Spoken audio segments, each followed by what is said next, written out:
l'extension des crédits.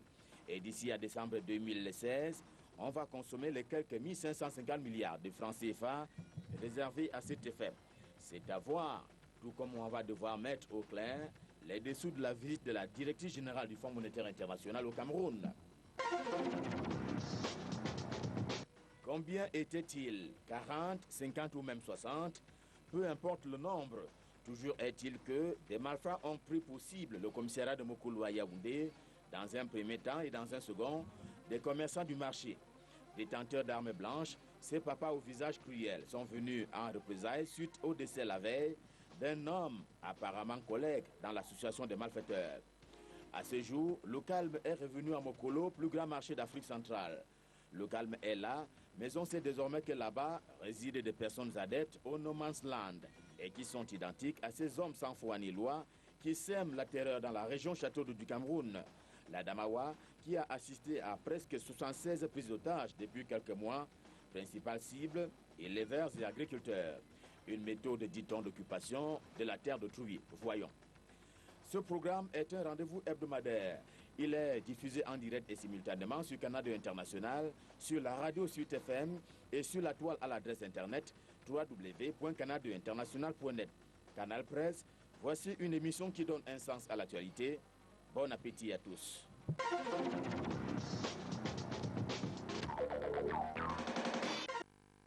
Et je rappelle que vous pouvez réagir sur la page Facebook de Canal Presse en direct et en simultané donc dans cette édition. Invité au débat ce dimanche, Ariel Nitedem. Bonjour. Bonjour Madame Yemelon. Vous êtes économiste, spécialiste des finances publiques. Je vous accueille par cette baisse du prix du litre du carburant qui est donc effective depuis le 1er janvier 2016, comme l'a annoncé le président de la République. Mais le quotidien Le Jour rapporte cette semaine que le super est rare dans des stations de service depuis quelques jours et ça devrait durer jusqu'au 15 janvier prochain. Le tanker porteur d'un stock censé combler le déficit est arrivé à Douala, mais le quai est saturé. Pourquoi est-ce qu'on a toujours des crises de carburant au Cameroun et surtout en début d'année? Oui, permettez-moi avant de répondre de souhaiter mes voeux les meilleurs pour les Camerounais de la diaspora qui nous regardent. J'ai beaucoup d'amis dans cette diaspora où j'ai vécu pendant beaucoup de temps. Ils ont reçu vos voeux. Tout à fait, merci. Cela dit, je dois dire que d'abord la baisse du prix du carburant était attendue depuis que elle a commencé, le prix du baril a commencé à baisser au début de cette année. D'ailleurs, au cours de l'année dernière, on est parti de 90 $ le baril, on est à moins de 40 $ le baril. Il était temps que ce soit répercuté au Cameroun, à la pompe au Cameroun. Alors maintenant, on peut dire si la baisse a été substantielle ou pas, on peut, n'est-ce pas, en parler, mais il fallait le faire. Alors maintenant, à la suite de cette baisse, il y a cette rareté. Heureusement qu'on dit que ce sera effectif, que cette rareté va s'arrêter le 15 janvier. Ça veut dire que le problème est connu, il a certainement un début de solution. Alors, comment expliquer qu'il y ait cette baisse? Bon, vous l'avez dit d'ailleurs dans votre question, c'est un problème de distribution. Vous voyez, on a une chaîne de distribution, les stations d'essence se trouvent au bout de la chaîne, mais il y a, n'est-ce pas, ceux qui importent. Il y a l'importation. Et là, nous sommes plutôt au regret de constater qu'on ne devait plus connaître ce genre de problème au Cameroun avec ce projet de port en eau profonde à Kribi qui était supposé être réalisé au jour d'aujourd'hui, qui était supposé être fonctionnel. Et je peux vous dire que le Cameroun a déjà commencé à payer des traites sur la dette qui a été engagée pour construire ce port en eau profonde. Donc, ça veut dire que quand il entrera en service, on n'aura plus ces problèmes de quais qui sont saturés, justement. Et donc, on aura du carburant à volonté. Tout à fait. Et cela pose un problème de planification parce qu'on devait savoir depuis très longtemps que le port de Douala ne pouvait plus, au jour d'aujourd'hui, n'est-ce pas, remplir, n'est-ce pas, les fonctions attendues, n'est-ce pas, être le seul port qui alimente 3 pays. Parce qu'en fait, il faut dire que le port de Douala alimente au jour d'aujourd'hui le Cameroun, le Tchad et la RCA. Donc, c'est un port qui est dépassé. En termes de capacité, le port de Kribi devait être fonctionnel depuis longtemps pour éviter ce genre de pénurie. Merci à vous d'être venu. Évariste Fopoussi, bonjour. Bonjour, Carole. et bonne année. Vous êtes bien connu de nos téléspectateurs, ancien député, membre du chef de cabinet du Social Democratic Front. Vous nous revenez de l'Ouest Cameroun, sur l'axe reliant Yaoundé à Douala, mais sur l'autre axe qui forme donc le triangle entre Yaoundé, Douala et Bafoussam, au moins 18 morts dans un accident de la circulation, quelque part dans le département du Bam et Inugu, comme Yambeta. Au-delà des causes récurrentes comme la surcharge, l'excès de vitesse et autres, il y a, on le cite, l'encombrement de la route. Comment est-ce que vous pouvez expliquer que des camions tombent en panne et restent garés sans signalisation plusieurs jours sur la route et causent des accidents? Carole, on a beau chercher des réponses aux problèmes camerounais à l'heure actuelle, finalement, on se rabat sur le problème fondamental qui est le management, c'est-à-dire la gestion des hommes et des biens. Vous venez de parler de l'état de la route Yaoundé-Bafoussam. Hier, j'ai fait la route Bafoussam-Douala. Oui. C'est autant pire. J'ai assisté à un carambolage de plus de 10 véhicules à l'entrée de Bafang, ce qui, à cause de l'état de la route. Donc, vous voyez que ce n'est pas les moyens qui manquent au Cameroun. Nous avons le budget, mais malheureusement, on a des problèmes d'exécution du budget. On n'arrive même pas à réaliser le budget d'investissement public. On a le budget, on a des aides, on s'endette. Donc le problème du Cameroun, c'est le management. Pourquoi le pays est si mal géré? Pourquoi les routes sont si mal gérées? Pourquoi les camions qui tombent en panne ne sont jamais dégagés? Et donc, si le SDF était au pouvoir, qu'est-ce qu'il aurait fait? Mais le SDF aurait amélioré la gestion des hommes et des biens. Comment? On aurait organisé, par exemple, les directions régionales ou départementales du transport. On les aurait équipés de telle sorte qu'elles puissent être en mesure de dégager les camions qui tombent en panne et qu'on reste en plein milieu de la route, de boucher les trous qui se signalent sur des routes, au lieu d'attendre qu'un kilomètre se dégrade pour qu'on passe à un nouveau marché qui va enrichir des plutocrates. On s'arrangerait pour gérer rationnellement le peu de moyens humains et matériels que nous avons. Et je pense qu'en les gérant rationnellement, nous pouvons régler nos problèmes à l'heure actuelle. Merci. Nos problèmes, les causes de nos difficultés viennent de nous-mêmes. La gestion des hommes et des biens. Bon, on verra au cours du débat pourquoi cette gestion des hommes et des biens ne marche pas. Mais le drame est là. Il ne faut pas aller chercher ailleurs. Ce n'est pas la malchance. Merci, Évariste. Ce n'est pas la pauvreté non plus. Merci, Évariste Fopoussi. Joseph-Claude Biliga, bonjour. Oui, bonjour. Vous êtes avocat au barreau du Cameroun, mais vous êtes aussi membre du comité du suivi du BIP pour la région du littoral au budget d'investissement public. Vous êtes également expert agréé au ministère des marchés publics et conseiller municipal RDPC, je le rappelle bien. J'évoque avec vous cette présentation des vœux au corps diplomatique accrédité à Yaoundé. Selon le messager, Paul Biya a préconisé dans son discours pour permettre aux économies fragiles de l'Afrique de ne pas sombrer la poursuite de la solidarité économique internationale, c'est-à-dire le messager estime que c'est plus d'aide au développement. Pourtant, certains observateurs estiment que l'aide au développement affaiblit les capacités des pays à se mobiliser. Est-ce que c'est notre cas? Je ne sais pas. Je ne sais pas. Je pense qu'aucun pays ne peut vivre en autarcie. J'ai très régulièrement suivi les pays qu'on dit développés étaient en train d'être menacés de sanctions, comme par exemple la Russie, menacée de sanctions par les pays occidentaux, par exemple. Lorsque vous le suivez, vous vous dites, attendez, ce pays qui est quand même parmi les grands pays du monde, a-t-il besoin de développement, de l'aide au développement, des prêts, des subventions, etc. Mais je dis donc que si ces pays comme ceux-là peuvent avoir besoin de l'aide, à plus forte raison, nous qui sommes un pays en train d'être construit. Mais seulement, je pense qu'il ne faut pas non plus, même à titre individuel, compter beaucoup sur l'extérieur, puisque dès qu'on tend la main, on devient un assujetti, on devient un sujet, on devient, je ne veux pas dire un esclave en fait. Donc je dis, ce que nous devions faire, nos dirigeants, c'est de nous amener, nous, à pouvoir être, autant que faire se peut, je dis autosuffisants, essayer même si on va à l'extérieur, mais qu'on n'y aille pas en mendiant, qu'on ait quelque chose à apporter en plus. Donc je dis, le message du président de la République, c'est un message tout à fait normal, mais nous devons tous nous mettre en tête que nous devons d'abord compter sur nous-mêmes. Merci à vous d'être venu. Joseph Roland-Jotier, bonjour. Bonjour Carole.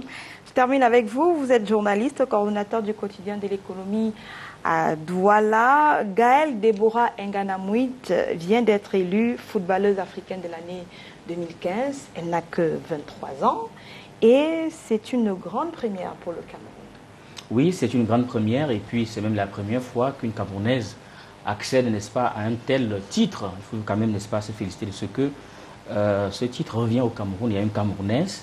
Ben, il faut dire que je ne suis particulièrement pas très surpris. Pourquoi? Parce qu'au courant, n'est-ce pas, l'année 2015, notamment pendant la Coupe du Monde de football féminin au Canada, elle a quand même su donner le meilleur d'elle-même, avec ses coéquipières de notre équipe nationale, des Lions indomptables du Cameroun. Donc elle a été brillante pendant ce parcours. La preuve, c'est qu'au lendemain, n'est-ce pas, des premiers matchs contre l'Équateur, la plupart des unes des journaux au Cameroun, n'est-ce pas, l'ont porté à un niveau, n'est-ce pas, très élevé, lui ont consacré leur grande une. Elle avait alors réalisé, n'est-ce pas, un hat-trick contre l'Équateur, 6-0. C'était quelque chose quand même d'extraordinaire. Donc avec son club suédois, lors de la saison dernière, en 2015 notamment, elle a inscrit le deuxième meilleur total, 18 buts au compteur d'un championnat pour être, n'est-ce pas, l'un des meilleurs au monde. Autre chose aussi, il faut également dire que c'était pas aussi très évident parce qu'en face, pour être sélectionné, pour pouvoir accéder à un tel sacre au niveau, n'est-ce pas, de cette belle cérémonie qu'organise souvent la CAF, le Glow CAF Awards au Nigeria. Donc il y avait quand même en face des candidates de qualité comme notre compatriote Gabrielle Ongene, elle est brillante, la Ghanéenne Parsia Boakie, la Nigériane Gozi, et Béré et l'Ivoirien Inès Tiareri. Donc je pense que ce n'était pas très prévisible de ce côté-là, quand on sait aussi que nos Lions travaillent dans des conditions très difficiles.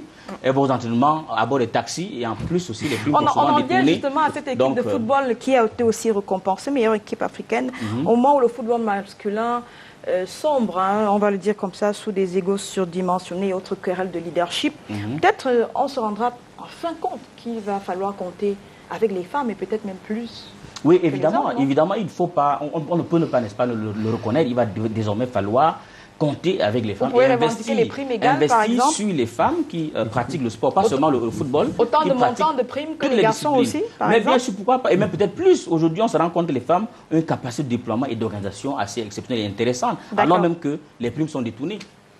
Merci à vous d'être venus, mesdames et messieurs. Merci de rester en compagnie de nos invités que vous retrouverez juste après cette revue de presse que signe Harley Desbois-Ndébé.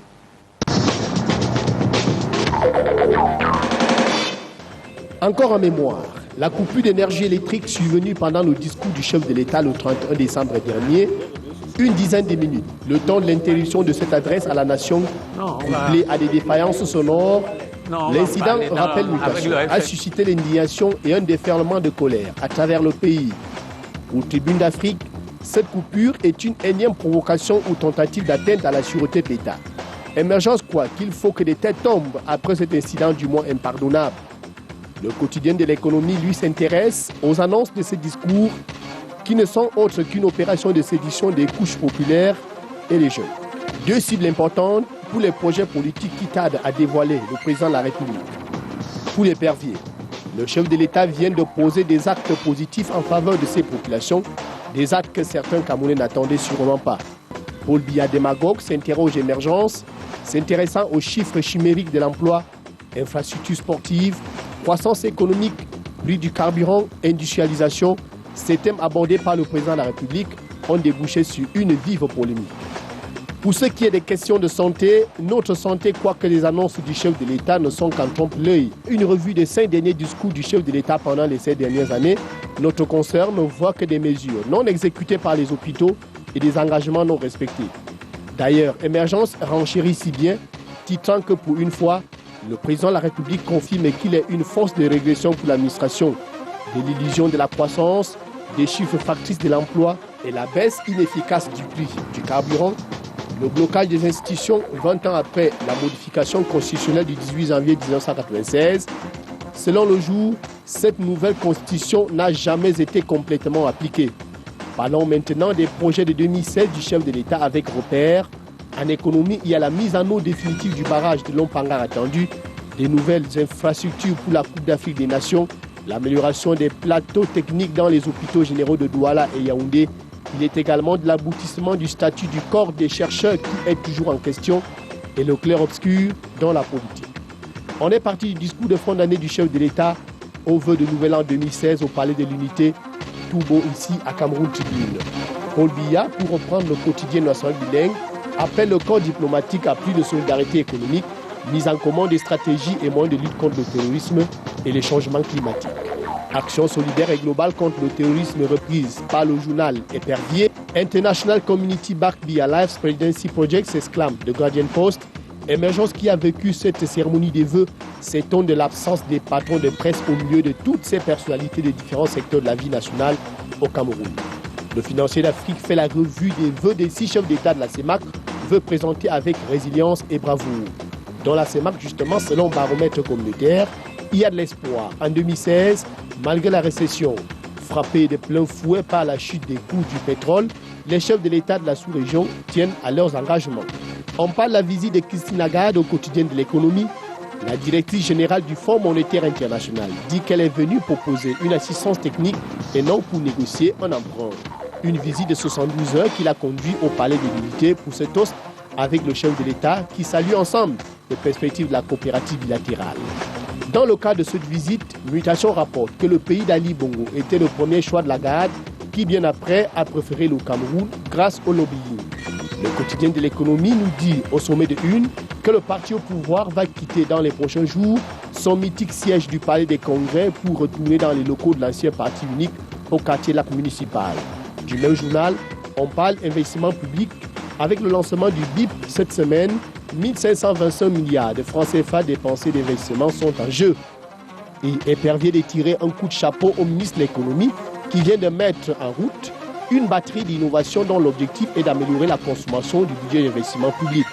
Et parmi les projets de 2016, il y a le début des travaux du nouveau stade de Japoma à Douala, dont le marché est attribué au consortium turc Yenegum et américain AFLLC AECOM pour un coût de conception et de réalisation de près de 166 milliards de francs CFA.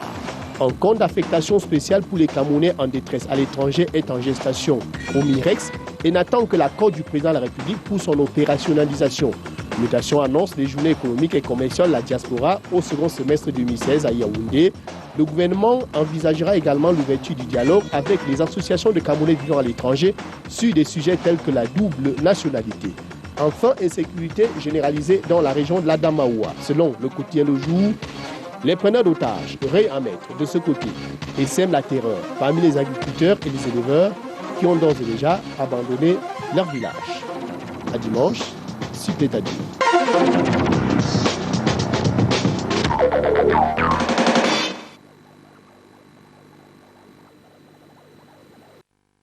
À dimanche, Harley Debo en DB.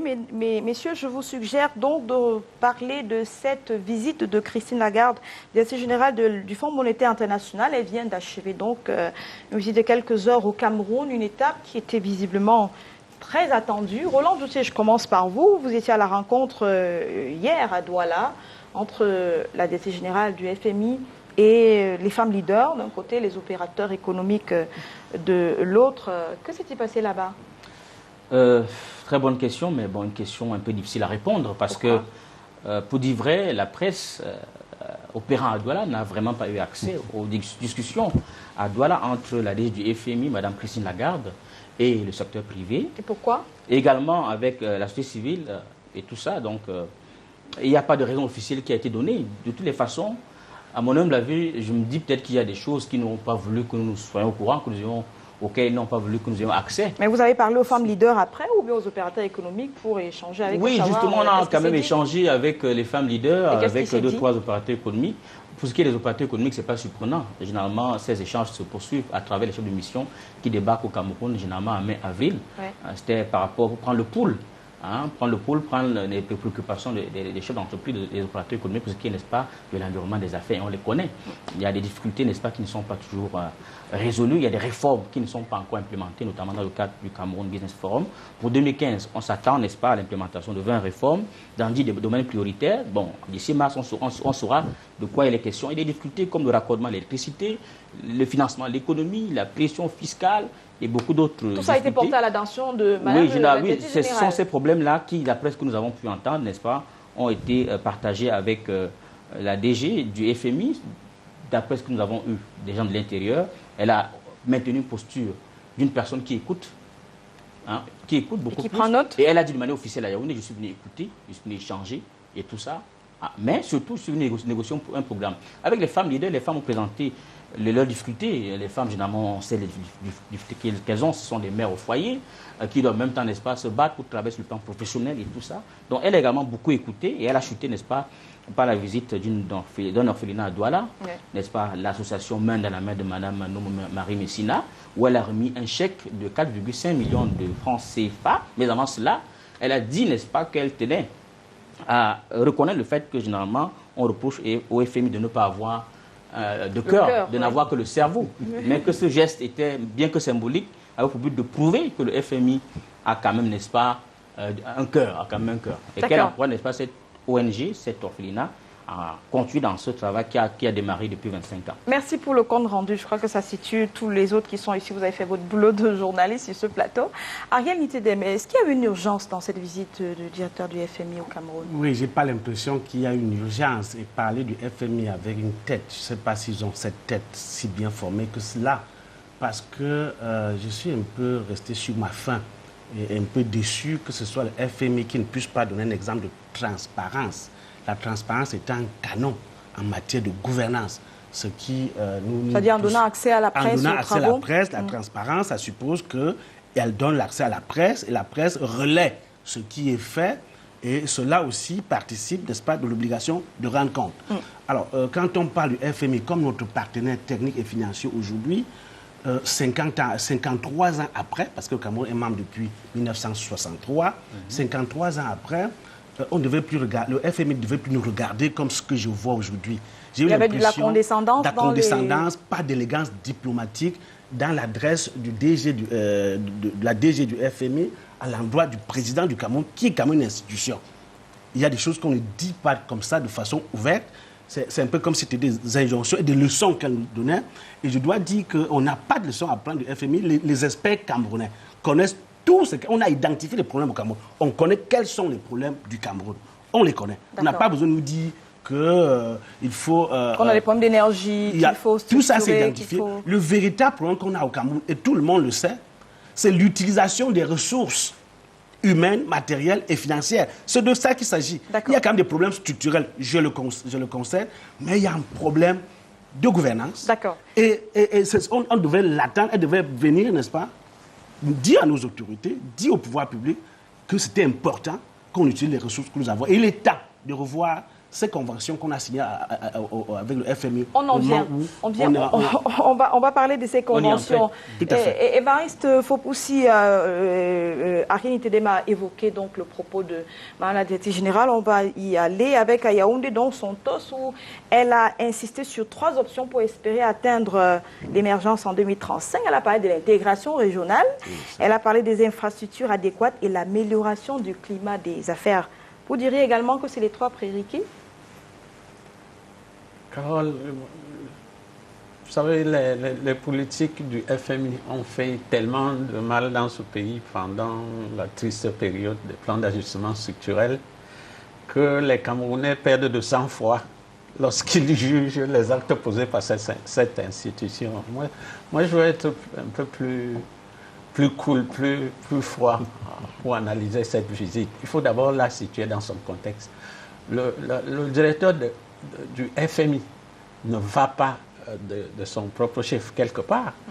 Il ne va que là où on l'invite. Ça, c'est la première chose. La deuxième chose, le FMI ne traite pas avec les individus. Le FMI a été créé pour réguler le système monétaire international. C'est pour conseiller les États, dont le FMI traite avec les États. Et troisième élément, partout où le directeur du FMI part, il a le rang du chef d'État. C'est-à-dire qu'il est reçu comme un chef d'État. Chez nous, on a même poussé le bouchon très loin, au point d'envoyer le Premier ministre la recevoir. Ailleurs, même si c'est des ministres qui la reçoivent, elle est traitée comme un chef d'État. Donc, à partir de là, il faut être un peu plus cool quand on juge les actes. Et donc, vous êtes d'accord avec elle lorsqu'elle parle de ces 3 périquets? Non, je pense qu'il faut aller au fond. Il faut laisser la forme. La forme est conforme à la position du FMI vis-à-vis. Le FMI ne va que là où on l'invite. Si tu invites quelqu'un pour venir porter un jugement sur toi, bon, ça veut dire que tu lui donnes le droit de te regarder du haut. Bon, donc, je voulais atterrir en disant ceci. C'est que le FMI n'est pas une banque. Les Camerounais confondent généralement le FMI et la Banque mondiale. Et je le dis ça à cause de mon ami de tout à l'heure, parce que le FMI venant rencontrer les États, si vous étiez un peu plus futé, vous auriez dû prendre contact directement avec le service de communication du FMI et ne pas vous contenter du ministère de la Communication, parce que le ministère de la Communication va monopoliser, puisque c'est le chef de l'État qui a invité. Non, inaccessible, n'est même pas présent ici. Hein. Mais c'est le chef de l'État qui a invité la directrice du FMI. Oui. Donc, c'est Issa Chiroma qui va gérer. Ne nous attardons pas sur ces détails, Eva, il faut pousser. Je voudrais qu'on entre dans le fond. J'atterrissais en disant que quand on se pose la question de savoir pourquoi elle est venue parce qu'on l'a invitée. Ça, c'est d'un. C'est déjà dit. De deux. Oui. Le FMI n'avait pas jusqu'ici une très bonne presse chez nous. Oui. Et j'irais même très loin. La presse a révélé ces derniers mois un gros scandale au niveau du projet Géovic, où le FMI, je ne sais pas si c'est le FMI, mais les relations avec le FMI ont permis à certains malais de détourner une 60aine de milliards sur le dos des Camerounais. Donc, probablement que si elle est venue, c'est soit parce qu'elle veut tenter de négocier un programme avec le Cameroun, soit parce que le Cameroun lui a demandé de venir le conseiller directement. Donc, je crois qu'il faut plutôt attendre les retombées de cette visite pour pouvoir les analyser. D'accord. Et le mot est lâché. Joseph-Claude Biliga, il parle de tentative. On peut penser à une négociation d'un programme. On sait très bien que l'évocation du FMI renvoie toujours à des années qui n'ont pas été très heureuses pour le Cameroun. On a parlé de ces plans d'ajustement structurel qui ont laissé de très mauvais souvenirs dans l'imagerie des Camerounais. Est-ce qu'on pourrait arriver à ce type de choses encore maintenant? Le saut de tout Camerounais, c'est qu'on n'y arrive plus. Parce que, comme vous le disiez tout à l'heure, les autres l'ont d'ailleurs dit, lorsqu'on parlait de FMI et de la Banque mondiale, donc des institutions de Bretton Woods, pour le Camerounais, c'est la misère. Oui. À un moment donné, on a même été amené à prendre l'anagramme de FMI en disant Fonds de misère interne ou international. Donc, c'est pour les Camerounais, effectivement, qui hier avaient le droit à céder aux bonnes fontaines gratuitement, on était obligé de payer de l'eau, alors qu'entre-temps, on avait baissé les salaires, entre-temps, il y avait eu la dévaluation. Oui. Donc, c'est les périodes assez négatives que tout Camerounais aimerait bien oublier. Tout à l'heure, lorsque j'ai entendu Joseph Gauthier parler d'ailleurs vous venez de le dire également, de la négociation d'un autre plan, moi j'ai eu des frissons en me disant, qu'est-ce qu'on va nous sortir encore? Parce qu'on est passé par tous ces plans justement structurels, on est passé par tous ces plans, l'initiative PPTE, etc. Et on a eu à un moment donné que nous avions atteint cette initiative, nous avons atteint l'initiative et que nous étions en train d'aller vers une émergence en 2035, qu'on vienne nous dire que nos politiques budgétaires et monétaires ne sont pas de bonnes politiques, ça pose problème. Par contre, je suis quand même d'accord avec elle lorsque elle nous conseille, relativement, par exemple, à l'intégration régionale de la CEMAC. Je dis que c'est quelque chose. Le fait que nous ne puissions pas être comme les gares de l'UMOA, de l'Afrique de l'Ouest, où l'intégration est suffisamment avancée. En Afrique centrale, vraiment, nous sommes... Au moins pour créer un marché plus grand et donc booster la consommation locale. De l'autre côté également, lorsqu'on parle de l'amélioration du climat des affaires, c'est un problème qui revient tout régulièrement. C'est-à-dire qu'on dit que les investisseurs ont peur de venir au Cameroun, entre autres, parce qu'ils n'ont pas une sécurité, même juridique. Il n'y a pas de sécurité juridique, ils ne sont pas sûrs que lorsqu'ils vont investir, ils vont rentrer dans leur fonds. Et je dis donc que ce n'est pas mauvais qu'on nous donne ces conseils et qu'on nous permette de pouvoir nous améliorer. Pas en donneur de leçons, mais tout simplement comme quelqu'un qui a une expertise qu'il veut partager avec nous. Oui, je dois dire que contrairement à l'honorable, je pense que le FMI lui a dû forcer cette visite, a dû demander, parce qu'ils peuvent aussi demander, le FMI peut demander à être invité et venir dérouler son agenda. Et cela dit, pourquoi, je vais vous expliquer. Et par rapport, vous voyez, dès qu'il arrive, on parle de programme. Alors qu'à aucun moment donné au Cameroun, quand vous observez les politiques publiques, personne n'a parlé de programme au Cameroun avant cette visite. Personne. On a un budget qu'on exécute, on a un plan d'urgence qui a été mis en route. Et on a un DSE qui est là. Personne n'a parlé du programme et dès qu'elle se pointe, on parle du programme. Je dois dire ceci. Il est temps que les pouvoirs publics au Cameroun comprennent. Les gouvernements fonctionnent avec leurs experts. Alors, je peux vous dire, quand il a été question d'aller au FMI à la fin des années 80, il y a des économistes camerounais qui ont dit qu'il ne faut pas aller au FMI. Et mon collègue de gauche faisait allusion au professeur Tunjian Pouimi, qui à son époque a caractérisé le FMI de fonds de misère instantané.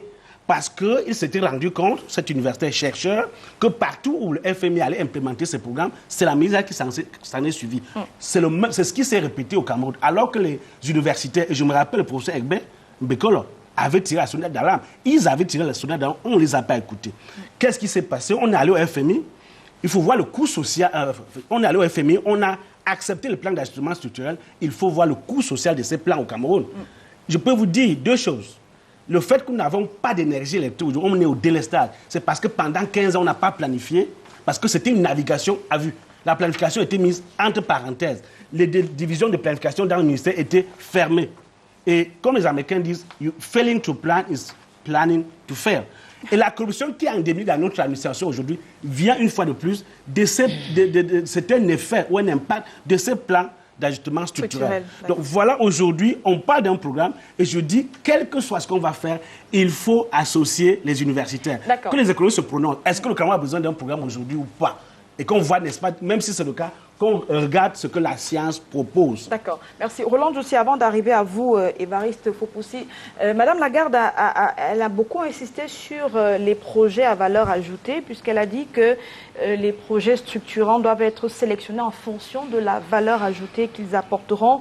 Vaut mieux en poursuivre quelques-uns jusqu'à leur terme plutôt que de trop nombreux sans qu'ils ne soient terminés et sans qu'ils n'apportent la valeur ajoutée à l'économie. Vous êtes d'accord avec elle? Oui, je suis d'accord avec elle, mais c'est quand même dommage qu'elle n'ait pas été davantage explicite ou que leurs experts, depuis qu'ils le disent, quels sont les projets qu'il fallait mettre de côté? Explicite. Il y a quand même des grands projets d'infrastructure qu'il faut déployer. Oui. Tous les experts sont d'accord que pour qu'une économie puisse se relever, il faut d'abord investir, n'est-ce pas, sur les infrastructures, les routes, les ponts les plus urgents, sur l'énergie et l'électricité. Et c'est ce qui est en train d'être fait au Cameroun? Justement, actuellement, il y a des entreprises qui n'arrivent pas à se déployer parce que le raccordement à l'électricité est difficile ou est très coûteux. Donc c'est un problème très sérieux. Elle aurait, n'est-ce pas, dû insister davantage là-dessus, mais elle ne l'a pas fait. Mais cependant, quand même, quand je suis tout ce qu'elle a dit, quand elle dit, n'est-ce pas, qu'il faut investir sur les infrastructures, je suis d'accord. Mais il faut aussi préciser que ceux qui vont davantage profiter de la valeur ajoutée des retombées de ces grands projets d'infrastructure, ce sont les multinationales, n'est-ce pas, opérant dans le secteur de BTP, dans le cadre du plan d'urgence triennal, sur 3 ans, qui va coûter environ 5 000 milliards de francs CFA. On se rend compte que ceux qui ont raflé la plupart des contrats, ce sont les grosses entreprises multinationales. Et les valeurs ajoutées, n'est-ce pas, vont davantage profiter à ces gens-là. Autre chose, madame n'a pas... je ne crois pas qu'elle ait eu à dire au gouvernement qu'il faut insister sur la prise en compte des entreprises nationales. Puisque dans le DSE, il est bien inscrit, il est bien dit, n'est-ce pas, qu'il faudrait que 40% de ces marchés reviennent à nos PME. C'est vrai qu'on nous repose de ne pas avoir l'expertise nécessaire, mais le FMI n'en parle jamais. Autre chose, il faut commencer réellement à financer l'économie. On ne le fait pas. C'est vrai qu'elle a dit qu'il faut accorder le crédit. Mais généralement, on accorde le crédit à qui? Encore aux multinationales. Non, on dit non à cela. Il faudrait qu'on apprenne, qu'on décide désormais, n'est-ce pas, de financer les petites et moyennes entreprises. Partout même en Europe, ce sont les PME qui portent, n'est-ce pas, qui portent l'économie. Et aussi, elle ne parle pas, n'est-ce pas, du paiement des prestations des PME dans les délais. Le GICAM, n'est-ce pas, ne fait que le revendiquer. Le GICAM revendique une loi coercitive à l'égard des grandes entreprises qui se financent sur les PME et qui refusent de nous payer, de les payer à temps. Vous voyez que même les efforts menés par le MINFI à la Pairie générale contre cela, n'est-ce pas, n'a pas abouti. D'accord. Alors, Ébaris Fopoussi, je viens à vous avec cette question. Ces dernières années, on sait que la question de la subvention par l'État aux produits pétroliers pour maintenir les prix bas à la pompe a divisé le Cameroun et le FMI qui réclamait dans la fin des subventions, par exemple aux hydrocarbures. Pourtant, le gouvernement, lui, il estime que c'est une nécessité pour la stabilité sociale. Qui a raison entre les deux? Madame, avant de répondre, je vais d'abord lever une équivoque. J'ai dit tout à l'heure que dans ce dossier, il faut garder la tête froide. Je peux affirmer quelque chose sans aucun risque d'être démenti. Madame la directrice du FMI a été invitée par le gouvernement camerounais. Je n'emploie même pas le conditionnel, allez vérifier. D'accord, c'est consommé. Elle a été invitée par le gouvernement camerounais. Ça veut dire que c'est le gouvernement camerounais qui l'a appelé. Et s'il l'a appelé, c'est qu'il avait besoin d'elle. C'est pour le conseil. Ceci étant dit, moi je crois que ce qui m'ennuie un peu pour les relations entre le gouvernement camerounais et le FMI, c'est que le gouvernement camerounais, chaque fois qu'il a besoin d'une caution internationale, se tourne vers le FMI. Mais chaque fois qu'il dérape et que le FMI fait des observations, il ne respecte pas. À l'heure actuelle, le FMI n'est pas très tendre vis-à-vis du gouvernement. Son problème d'endettement. Le FMI, le rythme de l'endettement, le FMI n'est pas d'accord à l'heure actuelle. C'est pas le Cameroun estime... Attendez, non, le problème n'est pas là. Le Cameroun, le gouvernement le taux admis, c'est là les 35-37%. Estime le taux d'endettement à 22%. Le FMI l'estime autour de 30%. Le problème du FMI, ce n'est même pas ce taux. Non, à ce taux, c'est quoi le problème? C'est très bon. Oui. Le Japon est à 200%, la France est à 98%. Le problème, c'est le genre d'endettement et surtout la manière dont nous utilisons cet endettement.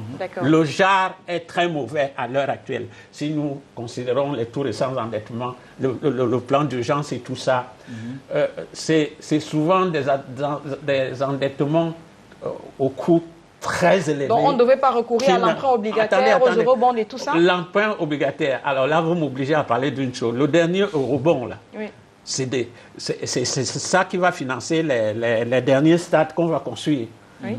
C'était un taux usuraire. C'était autour de 10%. Alors que déjà l'année dernière, rien que pour des obligations de trésor, les banques camerounais prêtaient à l'État à 6%. Pourquoi l'État est allé chercher des eurobonds à 10%? C'est parce que le Cameroun sait qu'il n'est pas crédible sur le marché international. Le gouvernement sait qu'il n'a pas la cote et il préfère utiliser l'usure. C'est ça que critique le FMI. Deuxièmement, nous savons globalement qu'aucun pays ne peut se développer sans s'endetter. Mais le problème, comment utiliser cet endettement? Si tu utilises l'endettement pour des investissements morts, tu hypothèques l'avenir des générations futures. Qu'est-ce que vous appelez investissement mort? À l'heure actuelle, au moins la moitié de notre endettement récent servira à construire les stades pour la CAN. Vraiment, ça flatte l'ego des Camerounais. Mais moi, économiste, j'ai dit que c'est des crédits morts là. Ça ne rentrera jamais. Ça ne va pas produire. Alors qu'il y a les infrastructures, alors qu'il y a l'énergie, alors qu'il y a la production. Le président a parlé dans son dernier discours. Le président vient de découvrir qu'il faut l'industrialisation du Cameroun. Terminez par là, je vous en Donc prie. je termine en disant que pour ce qui concerne la position du FMI vis-à-vis des prix du carburant, encore une fois, le FMI ne juge que les actes du gouvernement camerounais. Demande mon avis sur le comportement du gouvernement camerounais en ce qui concerne ces produits. Mais ne me demande pas de critiquer Mais je suis pas la d'accord. Le position FMI du demande de FMI. supprimer complètement la subvention Parce sur le que- carburant. parce que La le gouvernement subvention sur les subventions Parce à produire. que, attendez, Dans la Après, consommation. d'abord, la c'est parole, parce s'il que vous le plaît. gouvernement camerounais lui a fait comprendre que c'est des subventions, alors qu'en réalité, il n'y a aucune subvention. Mais merci. Maître Donc, Biliga, le est-ce que gouvernement je a voudrais que vous trompé parliez le de FMI. cela, je vous en Il n'y prie. a aucune, c'est Je vous en prie, direct, monsieur c'est des impôts retenus. Juste Et à ça. Paris, Mais aussi, il je devrait vous les en supprimer prie. totalement, à terme. Sur le prix du carburant, Je vais devoir me cher calmer, ami, s'il sur vous les plaît. 650, au moins 350 sont constitués des impôts et taxes divers. Merci. On est d'accord. Merci En beaucoup. réalité, tout ça, On va on évoluer. n'avait pas besoin d'aller parler de subventions On va quand avancer. Messieurs, on avance. fonctionne les Camerounais. Maître Biliga, sur des cette impôts. même question, vous pensez que, on parle de subventions pour régler un certain problème social, alors que le FMI estime qu'il faut arrêter cela. De votre point de vue, Je suis entièrement d'accord avec l'honorable Fopossi. Sur un autre plateau, j'expliquais qu'en réalité, lorsqu'on regarde la décomposition du prix du carburant, on se rend compte que l'État, en réalité, ne subventionne absolument Rien. rien. Lorsque vous voyez le carburant acheté, sorti de l'usine, je veux dire de la raffinerie, et vendu Sur le marché. sur le marché, C'est 325 francs à la sortie de l'usine. Il y a À Limay. beaucoup de taxes qu'on paye. Donc, en fait, le consommateur paye des impôts indirects à travers le litre de carburant qu'il prend. Donc, lorsqu'on vous dit qu'il y a une subvention, moi, Il y a zéro subvention. Je crois pas qu'il y a quelque- D'accord, je pourrais Ariane dire, Nitodem, sur la il y a jusqu'à une certaine date, on peut dire que le montant de la subvention a diminué. C'est-à-dire quand le carburant était à plus de 90 $ le baril, le gouvernement subventionnait pour pouvoir maintenir le prix à 630, 650 à l'époque. Aujourd'hui, on peut dire qu'aujourd'hui que les prix ont baissé sur le marché mondial, il n'y a plus véritablement de subvention. Non. Alors, Il faut le dire clairement. Tu vas nous obliger à finir ce débat en te critiquant. Parce que nous, on te dit qu'il n'y a jamais eu de subvention. Ceci dit, Et on peut démontrer. Ceci dit, Laissez-le poursuivre, s'il vous Il y a plaît. jamais eu de Allez-y, subvention. allez-y. Je vais dire 2 mots sur la subvention et revenir sur Mme Lagarde. Bien sûr. Alors, les subventions ont été mises en place comme une politique publique visant à lutter contre la vie chère à la suite des émeutes de 2008. Et je suis surpris qu'aujourd'hui, on subventionne le carburant de tous les Camerounais, y compris mon carburant, le carburant du gouverneur, des ministres et ainsi de suite. On devait subventionner le carburant pour les pauvres. Donc, il y a une politique publique qui a été conçue, mais qui a été mal mise en œuvre. D'accord. Il y a des mécanismes économiques pour atteindre la cible visée. Ça, c'est de maintenant pour revenir sur Mme Lagarde. D'accord. Pour si terminer elle cette avait question, été- d'abord, je voudrais signaler que la nouvelle expression a publié cette semaine une information sur laquelle la loi de finances 2016 supprime 201,3 milliards de francs CFA de subventions accordées à la Sonara. Peut-être ça règle le problème sur ce plateau. Oui. Maintenant, pour Alors, Mme mais Lagarde. je m'aurais attendu que Mme Lagarde s'attarde un temps soit peu sur les APE que le Cameroun a signé avec l'Europe. Et qui entre en vigueur dans les prochains mois. Ça entre en vigueur en août. On a signé un APE seul, pas un APE avec toute la sous-région. Et on a signé en 2014, la période moratoire, c'est 2 ans. Ça entre en vigueur en août 2016. Nous oui. allons démanteler nos barrières douanières et laisser entrer les produits européens. D'accord. Et je dois dire, j'en parle parce que beaucoup de produits européens qui vont arriver, et surtout les produits agricoles, sont subventionnés. Oui. Ça, il faut le dire. Pas les C'est gouvernements pas, à européens. c'est pas à Mme Lagarde que j'apprends cela. Elle le sait. Alors, ces produits qui viendront chez nous, subventionnés par leur pays, ils vont entrer en compétition avec nos produits qui ne sont pas subventionnés. Vous voyez ce que ça veut dire? D'accord. Une fois de plus, le FMI est en train de... Enfin, c'est pas... Il fallait un peu plus Même loin. Biliga. Il faut aller plus loin. Lorsque vous dites que ces produits subventionnés d'Europe vont arriver chez nous et trouver des produits qui ne sont pas subventionnés, la conséquence, c'est quoi? La conséquence- C'est que nos produits sont plus compétitifs. Tout à fait. Et si nos produits sont plus compétitifs, ça veut dire que nous, les outils... Absolument, absolument, besoin absolument. de- C'est la C'est suite. ça qu'il faut- Non, pas du tout. C'est ça qu'il faut S'il vous voir. plaît, messieurs, on ne parle pas tous à la C'est ça fois. qu'il faut expliquer. C'est ça qu'il faut expliquer. Oui, Oui. avec ta permission, Carole. Donc, moi, par rapport à la visite de la DG du FMI, parce que bientôt on va en sortir, Bien sûr. moi, j'ai retenu une seule chose, parce qu'elle a dit qu'elle est venue négocier un programme. Or, récemment, au JICAM, lors d'un débat important sur, n'est-ce pas, comment sauver ou bien colmater les brèches dans le secteur industriel au Cameroun, j'ai appris du SG, n'est-ce pas, du ministère de l'Industrie de l'époque, M. Edouard Bada, que 47 industries de transformation ont fermé les portes depuis l'ouverture du Cameroun sur l'économie mondiale de 1990 à 2013. Et ce n'est qu'avec, n'est-ce pas, la loi du 18 avril 2013 fixant les incitations d'investissement privé qu'on a recommencé à apprendre qu'il faut, en fait, qu'on a recommencé, n'est-ce pas, à créer de nouvelles entreprises. Autre chose, en 2009, juste un an après la crise des subprimes, n'est-ce pas, le DG de l'époque du FMI est venu en Afrique. Il a réuni les 22 pays les plus en difficulté, n'est-ce pas, pour leur dire qu'ils cotisent, les pays africains qu'ils cotisent pour mobiliser la somme de 25 milliards de dollars, afin que le FMI leur apporte leur soutien. À l'époque, le FMI prédisait une fin brutale, une crise davantage difficile pour les économies africaines. Heureusement, ça ne s'est pas réalisé. Les présidents africains de l'époque ont refusé. Ils ont dit vraiment, nous ne pouvons plus aller dire à nos populations qu'il faut se retourner encore vers le FMI, parce qu'on n'a pas oublié les moments difficiles des années 88-90, avec tout ce que la généré comme difficulté. Parce que vos plans d'investissement structurel, n'est-ce pas, nous ont amené, n'est-ce pas, à supprimer les subventions accordées au secteur de l'éducation, accordées à la santé, accordées à l'agriculture. Aujourd'hui, vraiment, on peut Merci beaucoup. Les mêmes il faut pousser. Madame, on doit plus aller au FMI. Je suis écœuré parce que nous défoulons sur quelqu'un qui n'a aucune responsabilité réelle chez nous. C'est notre politique qui est mauvaise, ce n'est pas le FMI. Qu'est-ce que le FMI a fait? Nous étions endettés, honorable. Mais c'est nous qui nous endettons. Attendez. J'ai les chiffres. Tout le monde sait. Je vais te donner des chiffres aussi. Attends, 420 milliards. On a pris 420 milliards au FMI de 88 à 2005. Je vais te donner d'autres chiffres. Et le ministère des Finances reconnaît que certains programmes avaient été arrêtés parce que mal exécutés. Je vais te donner d'autres chiffres. Nous n'avons pas besoin du FMI pour nous développer pour des raisons simples. Le mal absolu du Cameroun à l'heure actuelle, c'est la corruption. Et tout le monde le sait, et le FMI le dit. La corruption bouffe 50% de nos recettes budgétaires. Ça veut dire, en plus simple, que si nous luttons contre la corruption, au lieu d'un budget de 4 000 milliards, nous aurons un budget de 8 000 milliards sans trop d'endettement extérieur, sans demander de l'aide. Oui, je suis d'accord. Si nous n'arrivons pas à gérer nos propres ressources, nous sommes incapables de lutter contre la corruption. Nous sommes incapables de lutter contre les tracasseries administratives. C'est ce qu'on appelle le climat des affaires. C'est-à-dire que l'homme d'affaires ne se sent pas protégé chez nous, ses investissements non plus. Nous n'arrivons pas à promouvoir notre image en face du monde financier international, en face de nos partenaires internationaux. Et nous nous projetons, nous rejetons nos responsabilités sur quelqu'un que nous invitons. Merci, même dans le cas de la crise grecque, on est d'accord, même dans le cas de la crise grecque, l'économiste, le prix Nobel économique, Paul Krugman a accusé la Grèce, a accusé le FMI des mesures draconiennes inhumaines et sans cœur à la Grèce. On ne peut pas dire que le FMI n'est pas responsable. Le FMI a aussi sa responsabilité dans ces difficultés que nous avons vécues par le passé et qui se poursuivent et qui se continuent. C'est un côté faible. Voilà qui est dit.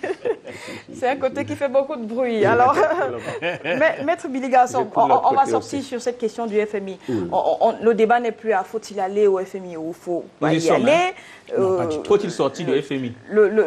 Sortir ou pas, mais le débat c'est quoi? Il faut peut-être une discipline budgétaire pour le Cameroun, puisqu'on a bien envie de se développer, d'atteindre cette émergence dans les délais. Bien sûr. Tout à l'heure, lorsque l'honorable a parlé, même si je ne suis pas sûr du chiffre qu'il a donné, c'est-à-dire en disant 50% dans la corruption, je dis que l'argent, lorsqu'un budget est voté, les sommes qui sont allouées pour la réalisation des projets, si ces sommes étaient effectivement utilisées pour la réalisation de ces projets, j'avoue qu'on aurait très peu besoin d'aller faire des emprunts. Je ne dis pas qu'on n'irait pas faire des emprunts, mais on ferait moins d'emprunts parce qu'effectivement, l'État donne suffisamment de l'argent pour pouvoir réaliser les projets. Lorsque vous regardez la Mercurial et autres, vous vous rendez compte qu'effectivement, cette somme que l'État donne pour ces projets, toi, le particulier, si on te le donne, tu feras le double de ce que Donc le reste se perd dans toute la chaîne de la corruption qu'il va falloir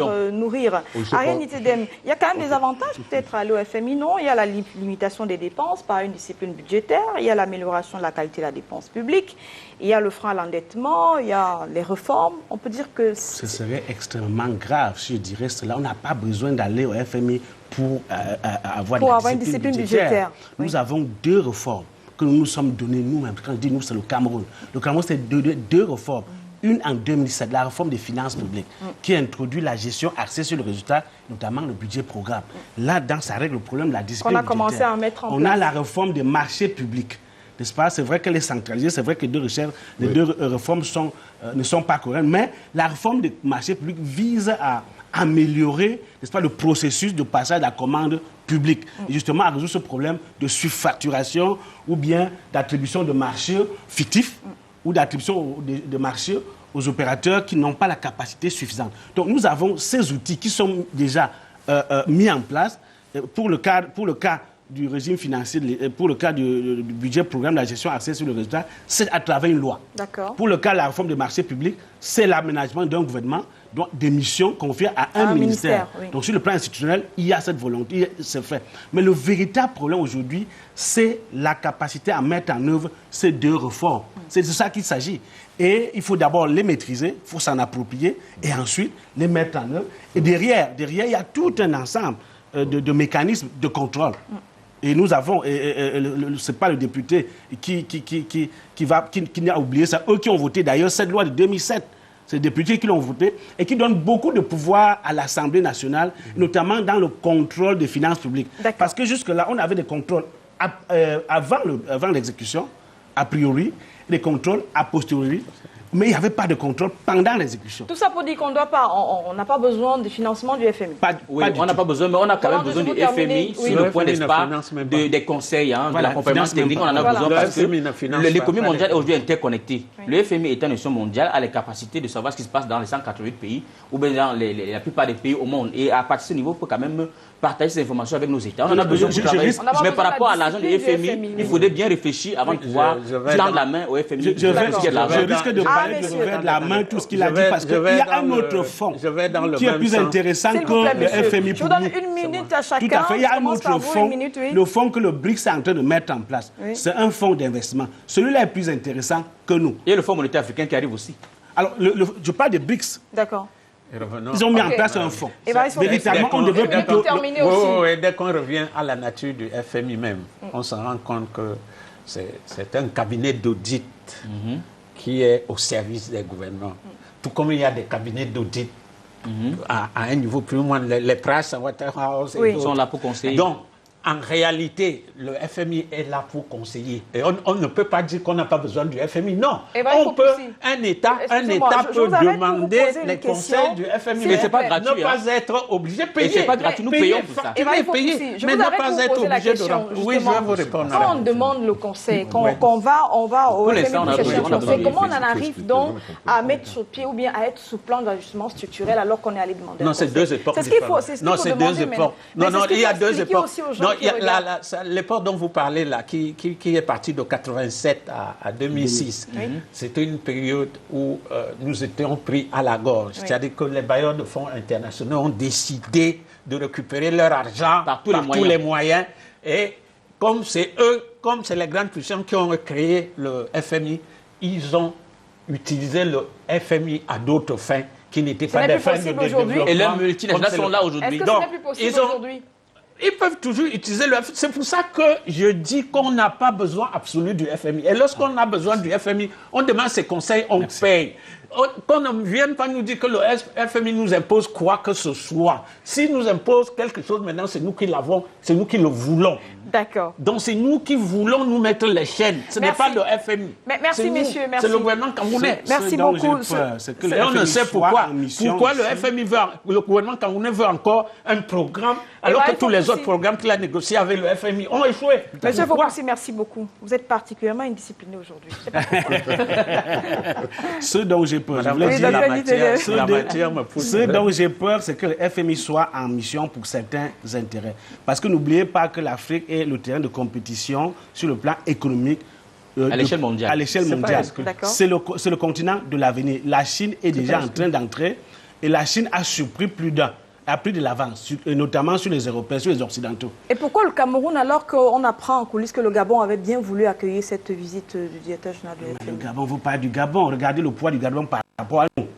Mais soyons sérieux, ne comparons pas l'économie gabonaise à notre économie. Et même la performance économique aussi. C'est clair, même en niveau de taille, en niveau... Mais attendez, c'est deux choses différentes. Il faut pas... C'est une économie qui est présentée très dynamique aussi. Elle est dynamique, mais quand on regarde la taille de l'économie camerounaise, comparée à la taille de l'économie gabonaise... Donc il fallait aller chez le leader de la sous-région. C'est nous qui portons, n'est-ce pas, l'économie de la région. D'accord. Et vous savez, quand vous avez vu l'agenda officiel de Mme Lagarde, si elle vient par l'intégration et de bon ton qu'elle vienne au Cameroun. Parce qu'on ne peut pas faire une intégration en Afrique centrale sans le Cameroun. D'accord. Merci, monsieur. Cela me permet de vous suggérer de parler de ce journal des projets à exécuter cette année 2016 qui est déjà disponible sur l'ensemble du territoire national, le budget d'investissement public donc, dont on sait déjà exactement quels sont les marchés qui seront exécutés cette année. Et dans son avant-propos que je partage avec vous, le ministre de l'économie, de la planification et de l'aménagement du territoire explique que le BIC 2016 s'inscrit dans la poursuite de la mise en œuvre du document de stratégie de la croissance et l'emploi, mais surtout, il met l'accent sur la poursuite du développement des infrastructures. Une concentration est faite sur le plan d'urgence triennale comme prescrit par le président de la République. Roland, je commence par vous. Le journal des projets est affiché dans les délégations avant même le début de l'année. Les marchés sont déjà connus. Est-ce que c'est une première ? Oui, c'est une première, même comme l'année dernière, il y avait quand même eu une certaine célérité. Mais je pense qu'il faut d'abord situer le contexte. Le BIP 2016, n'est-ce pas, est lancé au moment où le BIP 2015 n'a pas été complètement consommé, en 2015, bien sûr. Parce que quand je suis allé fouiller un peu sur le site du Minipat, je me suis rendu compte, n'est-ce pas, en parcourant le rapport qui est présent, que le niveau d'exécution physique globale du BIP 2015, n'est-ce pas, tourne autour de 30% pour ce qui est 2015. Et que dans la Damawa, c'est autour de 24,1%, 8,3% pour le centre, 16,5% pour l'Est, extrême nord 21%, littoral 13%, nord 19,6%, nord-ouest 51%, ouest 19%, sud-ouest 16% et sud 7% et sud-ouest 29%. Bon, après avoir envoyé un de mes collègues pour fouiner un peu au niveau du municipal littoral, afin d'avoir des données sur le niveau d'exécution du BIP 2016 au 4e trimestre, on n'a pas pu avoir ces éléments. C'est vrai qu'on n'a pas approché le président du comité. Je ne suis pas président. Il n'est pas président, il est membre. Il était président du comité départemental. Il était vice-président du comité départemental. Oui. Mais bon, le délégué a dit que c'était des données qui n'étaient pas encore disponibles. Ce qui signifie, n'est-ce pas, qu'il y a un réel problème de passation et d'exécution des marchés publics. Et l'éternel phénomène, n'est-ce pas, de la sous-consommation du crédit persiste. Mais toutefois, pour 2016, n'est-ce pas, le nouveau Minipat a bien fait de lancer les projets de manière... de manière, comment je peux dire ça, globale dans les 10 régions. Mais bon, il faut attendre de voir pour savoir si ça va réellement se passer dans de bonnes conditions. Joseph Claude Biliga, on parle d'un taux d'exécution de 30% dans la région du littoral. On n'a pas les chiffres maintenant qu'on vous a sur ce plateau. Est-ce que ça a été différent dans la région du littoral, le BIP 2015 ? Nous allons réunir, je crois, la semaine prochaine. C'est à ce moment-là qu'on aura le chiffre réel. Même la semaine prochaine, il sera difficile de vous dire le chiffre réel. Parce qu'en réalité, il y a certains projets qui sont en exécution, qui seront mis en exécution. Donc, l'évaluation réelle, on la fera peut-être dans 3 mois. Mais déjà que le journal soit disponible maintenant, ça apporte quoi dans votre processus ? C'est quelque chose de... Il faut le saluer. Parce qu'en réalité, ça procède lorsque le journal sort tôt, le processus de passation de marché est enclenché. Le plus tôt le journal est sorti, plus il est disponible. À ce moment-là, au niveau des structures qui sont chargées de la confection des DAO, des dossiers d'appel d'offres, du lancement des appels d'offres, au niveau des commissions de passation de marché, tout se met progressivement en place et de manière rapide. D'accord. Pour mieux comprendre un peu ce qui se passe, l'intérêt d'un lancement assez tôt de projet, c'est que il y a quelques années, par exemple, l'année budgétaire commençait le 1er juillet. Ça, c'est avant 2003. Avant 2003, 1er juillet. La période qui parlait donc du vote du budget en juin et le début de l'exercice budgétaire en juillet, de juillet à septembre, par exemple, nous étions en période de pluie. Donc, où on pouvait travailler dans des bureaux, mais pas sur le terrain. Donc on ne pouvait pas réaliser les travaux de BTP, par exemple. Ah oui, mais les travaux de BTP pouvaient commencer au mois d'octobre. Et on était sûr qu'avant le mois de juin prochain, le budget, je veux dire, le projet était réalisé. D'accord. Depuis qu'on a changé, on est parti, on a arrimé à l'année calendaire. À l'année civile, oui. Il se pose un problème. Si on lance tard, comme on le faisait, les projets, on va se retrouver au mois de juillet, août, sans qu'on ait même signé des lettres commandes. Sans que les soumissionnaires ou bien les personnes qui ont gagné les marchés d'entrepreneurs commencent à exécuter les projets. Et lorsqu'on est dans le cas des BTP, si on exécute les projets en pleine pluie, en pleine saison pluvieuse, ils ne pourront pas être exécutés. Si on envoie les voitures, les camions, les KTPA pour aller faire des routes pendant qu'il pleut, Dès qu'on a fait le premier dégagement, la première pluie qui tombe, elle rend le sol boueux. Donc, je veux dire que c'est ça l'intérêt. Mais je veux dire que on ne pourra profiter du lancement à ce moment, c'est que si tout le monde, surtout les acteurs qui sont impliqués dans le phénomène de passation de marché, de contrôle des marchés publics, se mettent dès à présent à en tirer profit. D'accord. Alors, Évariste Faupoussi, j'en viens à vous avec cette déclaration du ministre de l'économie. Lancer le budget tôt, c'est pour exorciser les démons de la sous-consommation du BIP. C'est possible? C'est possible à condition que la gestion budgétaire retrouve les chemins de la rationalité. Vous savez, le problème sous-consommation de crédit, de la sous-utilisation, de sous-réalisation du budget d'investissement public, le fond de l'histoire, c'est l'excès de centralisation qui entoure la gestion budgétaire au Cameroun. Si l'État était allé jusqu'au bout de la décentralisation, si les acteurs régionaux étaient responsabilisés autant dans l'exécution du budget que dans la gestion d'une partie du budget que dans l'exécution des projets, on pourrait facilement mieux contrôler. Donc, il faut d'abord qu'on lutte à ce niveau-là. Est-ce que vous savez que globalement, 85% du budget est réalisé à partir de Yaoundé? Globalement, 85%. Oui. C'est trop, c'est scandaleux. C'est créer un goulot d'étranglement. À Yaoundé, il y a combien de fonctionnaires sur 20 millions de Camerounais? Donc, l'État, s'il est honnête, le gouvernement, s'il est honnête, et s'il veut lutter contre la sous-consommation de crédit, contre les lenteurs dans l'exécution du budget, il faudrait qu'on aille jusqu'au bout du processus de décentralisation. Et que la décentralisation recouvre même un aspect politique. C'est-à-dire que les assemblées régionales aient des devoirs, soient être mises en place et aient le pouvoir de contrôler l'exécution du budget. On aura beaucoup plus de rationalité et on pourra gagner en rendement dans l'exécution. Avant d'arriver à vous, Maître, je voudrais que Ariel Ntsedem dise un mot là-dessus. Oui, tout à fait. Disons que quand le ministre dit que lancer les marchés tôt, ça va permettre d'exorciser les démons de la sous-consommation. Écoutez, ça va résoudre le problème peut-être à 20%, 30% maximum. Et c'est déjà ça, au moins. Oui, tout à fait. Mais le problème de fond, c'est celui même de la préparation du budget. Beaucoup, pour le moment, dans notre budget d'investissement public, il y a des idées de projets. C'est des projets qui ne sont pas matures.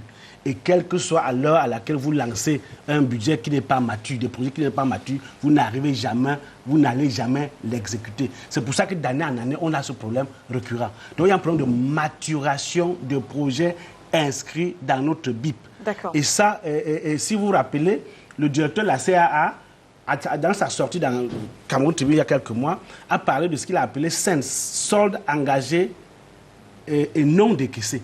C'est-à-dire qu'en fait, il y a de l'argent qu'on a engagé, parce que les gens ont pris des projets, c'est 2800 milliards.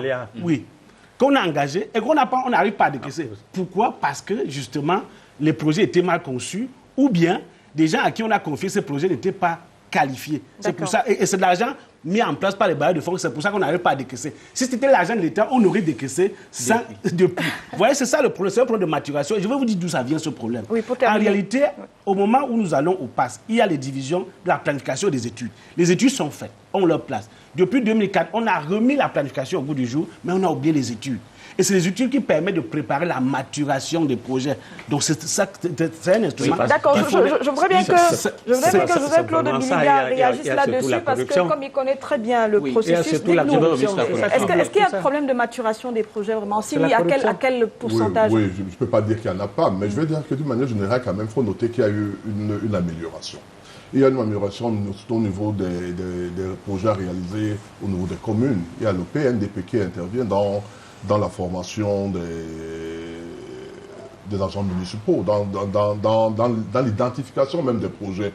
Parce qu'il y a, j'ai dû assister à plusieurs réunions où le PNDP venait dans la commune où je suis, avec les sectoriels de tous les ministères concernés, on demandait aux populations quelles sont vos priorités. telle population, tel village estimait que nous, on n'a pas de forage, nous avons besoin d'un 2 forages, etc. Donc, à ce niveau-là, je pense qu'il n'y a pas de problème. Donc, mais moi, je voudrais revenir un peu sur l'intervention de l'honorable pour dire que je ne sais pas d'où il a pris ces chiffres de 85%, pour dire que la gestion est totalement centralisée. C'est des études que nous avons réalisées. C'est possible. Moi, je dis, je n'ai pas ces chiffres. C'est des études. Quels sont les vôtres, maître? Je ne les ai pas. Je n'ai pas ces chiffres. 85%. Je n'ai pas ces chiffres, mais lorsque vous regardez la répartition du budget que vous avez là, vous verrez qu'il y a certains projets qui sont dans la gestion centrale. Il y a les projets qui sont à gestion régionale, les projets qui sont à gestion départementale et les gestions communales. Oui. Donc, tous ces projets, tous ne sont donc pas, ne viennent pas de Yaoundé. Une bonne partie sont gérés au niveau local. Et c'est là où je dis, je voulais peut-être terminer par là en disant que je ne suis pas totalement d'accord avec lui lorsqu'il dit que la décentralisation aurait pu régler. Au contraire, aujourd'hui, si on a un taux d'exécution bas, c'est parce que effectivement la décentralisation est là. Non, c'est faux. Monsieur, permettez qu'il s'explique. Tous les pays qui connaissent des performances en matière de développement actuellement sont décentralisés politiquement. Et tous les pays en retard sont des pays où la gestion est centralisée. Vous êtes vraiment indiscipliné aujourd'hui. Monsieur Fopossi, pour le moment, demain, il y a des améliorations qui seront faites pour qu'on arrive à ce stade. Aujourd'hui, l'ISE a participé à tous les... Vous allez répondre plus tard, je vous en prie. Allez-y, maître. Assister à toutes les réunions de comité de suivi de l'investissement public de toute la République. On vous dira les communes. Pourquoi? Parce qu'en fait, il y a eu un transfert de compétences sans transfert de moyens financiers et des moyens et les moyens humains. Et les moyens humains. Lorsque les communes qui sont, par exemple, dans nos villages et autres, n'ont pas d'ingénieurs pour suivre les travaux sur le terrain. Ils n'ont pas les moyens de le faire. Ils ne peuvent pas. Donc, très régulièrement, on est obligé de faire ce qu'on appelle, d'essayer de préserver, de sauver le projet du clos, la forclusion, en trichant un tout petit peu. C'est-à-dire que puisqu'il y a eu, au mois de novembre, il y a l'arrêt des engagements, on essaie de préserver cette somme qui est prévue pour le projet pour éviter que ça ne tombe dans le clos. Mais je dis que les communes sont aujourd'hui l'un des responsables, l'une des responsables ou l'un des responsables de la sous-consommation du budget. D'accord. La réponse d'Eva, il faut pousser avant d'arriver à vous, Roland Zoutier. Je lui donne la réponse tout de suite. Pourquoi les communes, malgré que le souhait de tout le monde soit pour une vraie décentralisation, pourquoi les communes sont à la base de cet échec? Tout simplement parce que la décentralisation dont il parle, c'est même une mine de concentration technocratique. Ce n'est pas de ça que nous parlons. Nous parlons d'une décentralisation politique, c'est-à-dire qui part la responsabilité de la responsabilisation du peuple dans le choix de ses électeurs. Pourquoi les communes échouent? Elles échouent parce que les exécutifs ont été élus par la fraude. C'est des gens qui ont été... Non. Monsieur, quand vous parliez tout à l'heure... Non, monsieur Fopossi. Ayez la décence. Je prends la responsabilité. Je prends la responsabilité de mes propos sur moi, monsieur. Assumez-le et continuez, s'il vous plaît. Je l'assume et je dis l'échec de la décentralisation actuelle vient du fait que les exécutifs ne le méritent pas. Si c'était des gens qui avaient été élus, ils auraient profité de la décentralisation. Y compris dans les communes gérées par le SDF. Et pour terminer, y compris parce que les communes gérées par le SDF sont paralysées par la loi qui fait des préfets et des sous-préfets les véritables maires. Comment pouvez-vous expliquer jusqu'ici, malgré tout ce qu'il raconte là, jusqu'ici? Je ne raconte pas, je dis. Pourquoi c'est les préfets, Monsieur Fopossi, je ne raconte pas. Les gouverneurs je ne raconte pas. qui créent des entreprises pour réaliser le budget d'investissement public? C'est parce que la gestion politique est pervertie et les élus légitimes. Merci, c'est compris. Je voudrais que les aînés ici, n'est-ce pas, me permettent de jouer un peu les arbitres. Les deux ont raison, les deux n'ont pas raison. Par rapport à la concentration des projets au niveau central, raison. Mais pas jusqu'à ce pourcentage-là. Par rapport, n'est-ce pas, au fait que les communes sont quand même responsables, par rapport au fait que la décentralisation y est pour quelque chose, je lui dis qu'il a raison, mais en même temps non, parce qu'on a parlé, n'est-ce pas, de la qualité, couper la poire en deux, de la qualité de transfert des compétences. D'accord. Parce que même le PM l'a reconnu, il est quand même le président du comité en champ, n'est-ce pas, de la décentralisation, mais ils sont bons. Oui. Et lui, il a reconnu dans le communiqué qu'il y a encore pour l'instant certaines compétences de qualité qui ne sont pas transférées au niveau local. Donc, quand ça sera fait, ça permettra, n'est-ce pas, que... Nous disons dans la même chose. Justement, au jour voilà, ça permettra, n'est-ce pas, ça permettra que les projets soient réellement implémentés. À cause, entre autres, des communes. Mais je voulais dire ceci. Mais je voulais dire le véritable problème de moi. Je voulais dire, n'est-ce pas, le véritable problème de la sous-consommation des crédits au Cameroun. Pour moi, c'est surtout la corruption. Parce que, en discutant avec ceux qui travaillent dans les ministères, en discutant avec les chefs d'entreprise, je veux dire, en discutant avec les preneurs et les donneurs d'ordre, il y a un phénomène que les deux camps décrivent. Lequel? Il y a le phénomène du fonctionnaire entrepreneur, qui est un sérieux problème. C'est un sérieux problème. Les préfets, les sous-préfets, les fonctionnaires entrepreneurs, c'est-à-dire le donneur d'ordre, n'est-ce pas, qui crée à côté des entreprises qui entrent en concurrence avec les véritables opérateurs économiques qui sont accéder à la commande publique et qui, à la fin, n'est-ce pas, n'arrivent pas à les réaliser parce que soit incompétents, soit, n'est-ce pas, pardon, mais le délit d'initié au Cameroun, c'est la règle. C'est tout ça qui est la question. Et même au niveau, et même lorsqu'il faut payer les prestations, le ministre des Finances actuel a lancé une vaste campagne de corruption à la payerie générale, à la porte R18, dans son message. Excusez-moi, à mon sens, je pense qu'il a échoué parce qu'il n'en parle même plus. Ça persiste parce que quand il faut payer les factures, les gars ont des techniques un peu floues pour payer les prestataires. C'est compris. Vous allez payer au bout de 30 ou au bout de 90 jours. Et à la fin, la PME, n'est-ce pas, ne peut plus travailler. Deux choses. Sur la contribution ou non, ou sur l'échec, ou la contribution des mairies à l'échec ou à la sous-consommation de crédit. Ça fait 5 ans qu'on a commencé à transférer les compétences. Au niveau local. 5 ans après, on devait évaluer, ça devait mettre tout le monde d'accord. On devait savoir pourquoi ça ne marche pas. C'est clair que ça ne marche pas, le constat est clair. D'accord. Qui est responsable? Ça, il faut une évaluation scientifique. Cela dit, la solution pérenne à ce problème de sous-consommation, c'est l'architecture de planification stratégique qu'il faut mettre en place. Nous nous sommes donné une vision en 2009. On s'est donné un DSE, une stratégie qui s'appelle... on a mis l'accent sur la croissance et l'emploi. Oui. C'est pour ça qu'on a un document de stratégie sur l'emploi, sur la croissance et l'emploi, DSE. Mais à partir de là, il y a un flou artistique. Il faut compléter ce dispositif de planification stratégique. Et ça permettra de résoudre durablement ce problème. Et le ministre est d'accord avec moi. Apparemment, il se pourrait que son patron, le chef d'État, l'a renvoyé là-bas pour qu'il complète cette architecture qu'il avait si bien commencé. Alors, des propositions simples. Oui. Ce qu'il faudra faire, là, au lieu d'aller dans la voie dans laquelle ils sont engagés, où le prédécesseur s'est engagé et où se sont embourbés, il faut le dire, c'est-à-dire à partir de DSE, on a voulu faire des stratégies sectorielles et ensuite des plans sectoriels. Il fallait directement faire un plan national après le DSE. Cela a l'avantage, faire ce plan national et passer devant les élus du peuple pour en faire une loi.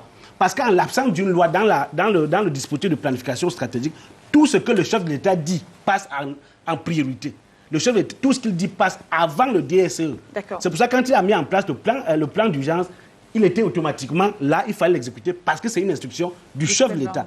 Or, du plan de la République, si c'est une loi, si on avait un plan national de développement qui était validé par l'Assemblée, ça s'imposait à tout le monde, y compris... Et le président devait aussi repartir à l'Assemblée demander l'adoubement pour le plan d'urgence, c'est ça? Non, il n'avait pas besoin d'aller en procédant avec une ordonnance comme il a fait. C'était tout à fait légal. Maître Biliga. Deux choses. La première chose, c'est que nous sommes tous d'accord qu'il y a un problème au niveau de l'exécution des marchés au niveau des communes. Mais il y a des solutions qui sont trouvées. Je crois qu'il y a 2 ans, le Premier ministre a pris un test qui créait les comités techniques de suivi communaux, de suivi de budget d'investissement public au niveau de chaque mairie. On désignait un président qui est chargé avec les villageois, entre guillemets, je veux dire avec les habitants de la commune, pour être sûr que dès que le journal des projets est sorti, qu'on identifie les projets qui sont de leur commune, qui dépendent de leur commune, et avec le journal de programmation, ils savent que c'est eux qui sont chargés de cette gestion. Ces personnes-là ont l'obligation de suivi sur le terrain. Il y a une affectation budgétaire qui leur a été accordée. Maintenant, je dis, pour la deuxième chose sur laquelle je voulais dire, c'est sur la corruption. Certes, moi je dis que la corruption des fonctionnaires, entrepreneurs, pour moi, est marginale.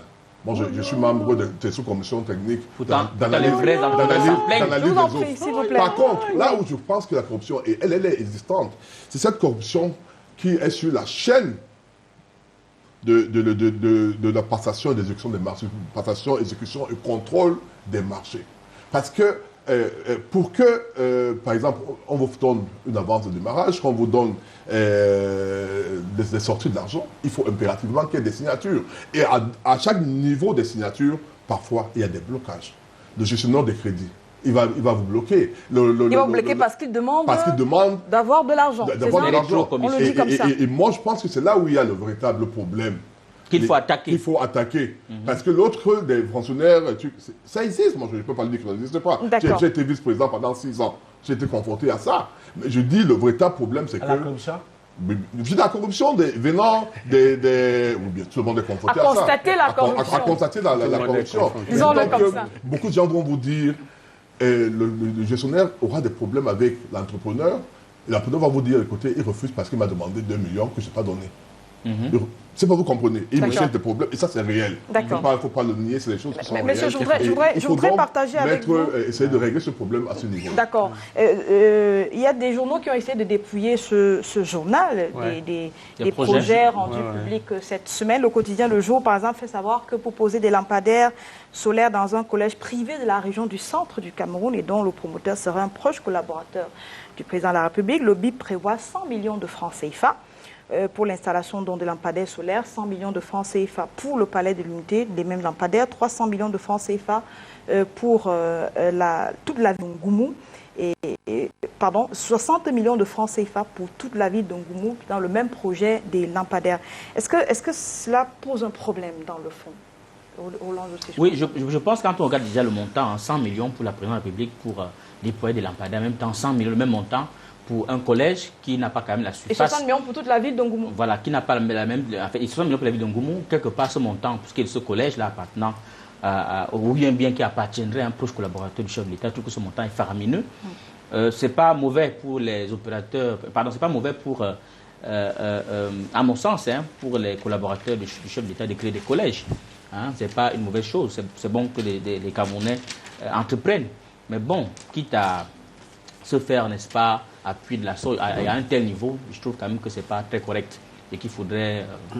D'accord, je viens à vous par une question. C'est surprenant que vous preniez ça aussi simplement, qu'un privé se fasse financer par l'argent du contribuable. Mais c'est très grave. Non, c'est pas un fonctionnaire, c'est un privé de ce point de vue. L'argent n'est pas pour financer les fonctionnaires, c'est pour exécuter un budget. Mais il y a des collecte des recettes et on exécute un budget. Et le budget, c'est pour, n'est-ce pas, l'ensemble, c'est pour le bien de la population. Un privé on ne peut pas financer un collège privé. Non, mais l'État finance, n'est-ce pas, les collèges privés au Cameroun, même si les montants sont faibles. Et on devait encourager l'État à financer, les collèges privés. L'enseignement privé, bien sûr. C'est pour la pause. Il faut bien savoir quelle est la nature du financer le collège privé, c'est une chose. Le financement dans l'enseignement privé serait différent. Écoutez, il y a toute une commission qui décide des financements. Okay? Moi, on ne décide pas à la tête de l'individu. Et je dois vous dire ceci. Oui. Et si on avait, n'est-ce pas, une cour des comptes dans ce pays, cette cour, le magistrat de cette cour serait fondé de se saisir de ce problème. C'est un détournement. C'est un détournement de fonds publics. Peut-être connaître la nature du projet aussi. Oui, je vais dire que nous, en réalité, nous tournons autour du pot. Parce que le principal problème du contrôle de l'exécution budgétaire au Cameroun, il est politique. Parce que le premier responsable du contrôle du budget, c'est l'Assemblée. C'est l'Assemblée qui devrait, du début à la fin, avoir la main libre. Or, j'ai été député, malheureusement, j'ai été même président à la commission de finances, donc je sais de quoi je parle. La loi camerounaise. Les budgets d'investissement public sont tous présidés par les députés. D'accord. Au niveau national, c'est madame la présidente de la commission des finances, madame Moutimbo. Je parle du contrôle général, Moutimbo. Au niveau de chaque... dans le bruit, nous avons notre honorable Kono, Joseph Kono. Au niveau départemental, c'est l'honorable Doc Collins pour le Vous n'y pouvez rien. Donc je dis donc que le contrôle, hormis au niveau des communes, des comités de suivi, les présidents sont obligatoirement des députés. Je dis bien députés voilà ou des parlementaires. Ce n'est pas à ce niveau qu'on va dépister des failles, alors, je dis que c'est au niveau de l'Assemblée nationale. Non, les failles dont il parle. L'Assemblée n'a pas les moyens. Monsieur, faut S'il vous plaît, oui. C'est la réalité. Moi, j'étais sur le terrain, c'est la chance que j'ai. J'ai été à l'Assemblée. Non, moi, j'étais sur le terrain pour regarder les budgets, comment les budgets se placent. D'accord, soit la loi. Ce que je suis donc en train de dire, c'est que ce contrôle peut se faire au niveau départemental, au niveau régional, au niveau central. Ça peut se faire et ça se fait. Il ne faut pas forcément... Maintenant, sur le budget global, c'est autre chose. Je ne parle pas du contrôle du budget d'une manière globale. Je parle du contrôle du budget d'investissement public à travers des structures mises en place par la loi. Je reste avec vous, Roland, j'arrive à vous. Mais je reste avec vous parce que l'évocation de ce fait par le jour pose quand même un problème de la qualité des projets qui sont inscrits dans le journal. Et on en a cité quelques-uns comme ça. Vous voyez dans le journal, par exemple, pour la région du Littoral, il y a le financement pour le Club des Amis de la Nature. C'est pourquoi ce genre de projet? Oui, mais si vous regardez, vous verriez même qu'il y a beaucoup de projets de financement pour les projets comme les GIC. Oui. Ou bien pour la pose des boîtes à lettres, des choses comme ça. C'est prévu dans les tests. D'accord. Avec ces projets, moi je dis, les GIC, généralement, ne sont pas forcément privés. Ou bien, tu veux des sommes pas publiques, c'est des études privées. Bien sûr. Mais on le leur accorde. Oui. Et il y a les personnes qui sollicitent, par exemple, qu'on leur donne un moteur pour la pêche artisanale, etc. Oui. On accorde cela. Oui. Alors, moi, je dis, je ne voudrais pas intervenir dans le cas de collège parce que je ne m'y connais absolument rien là-dedans. On parle globalement de la qualité des projets. Mais d'une manière générale, des projets, je dis, la qualité des projets est variée. Les projets sont variés.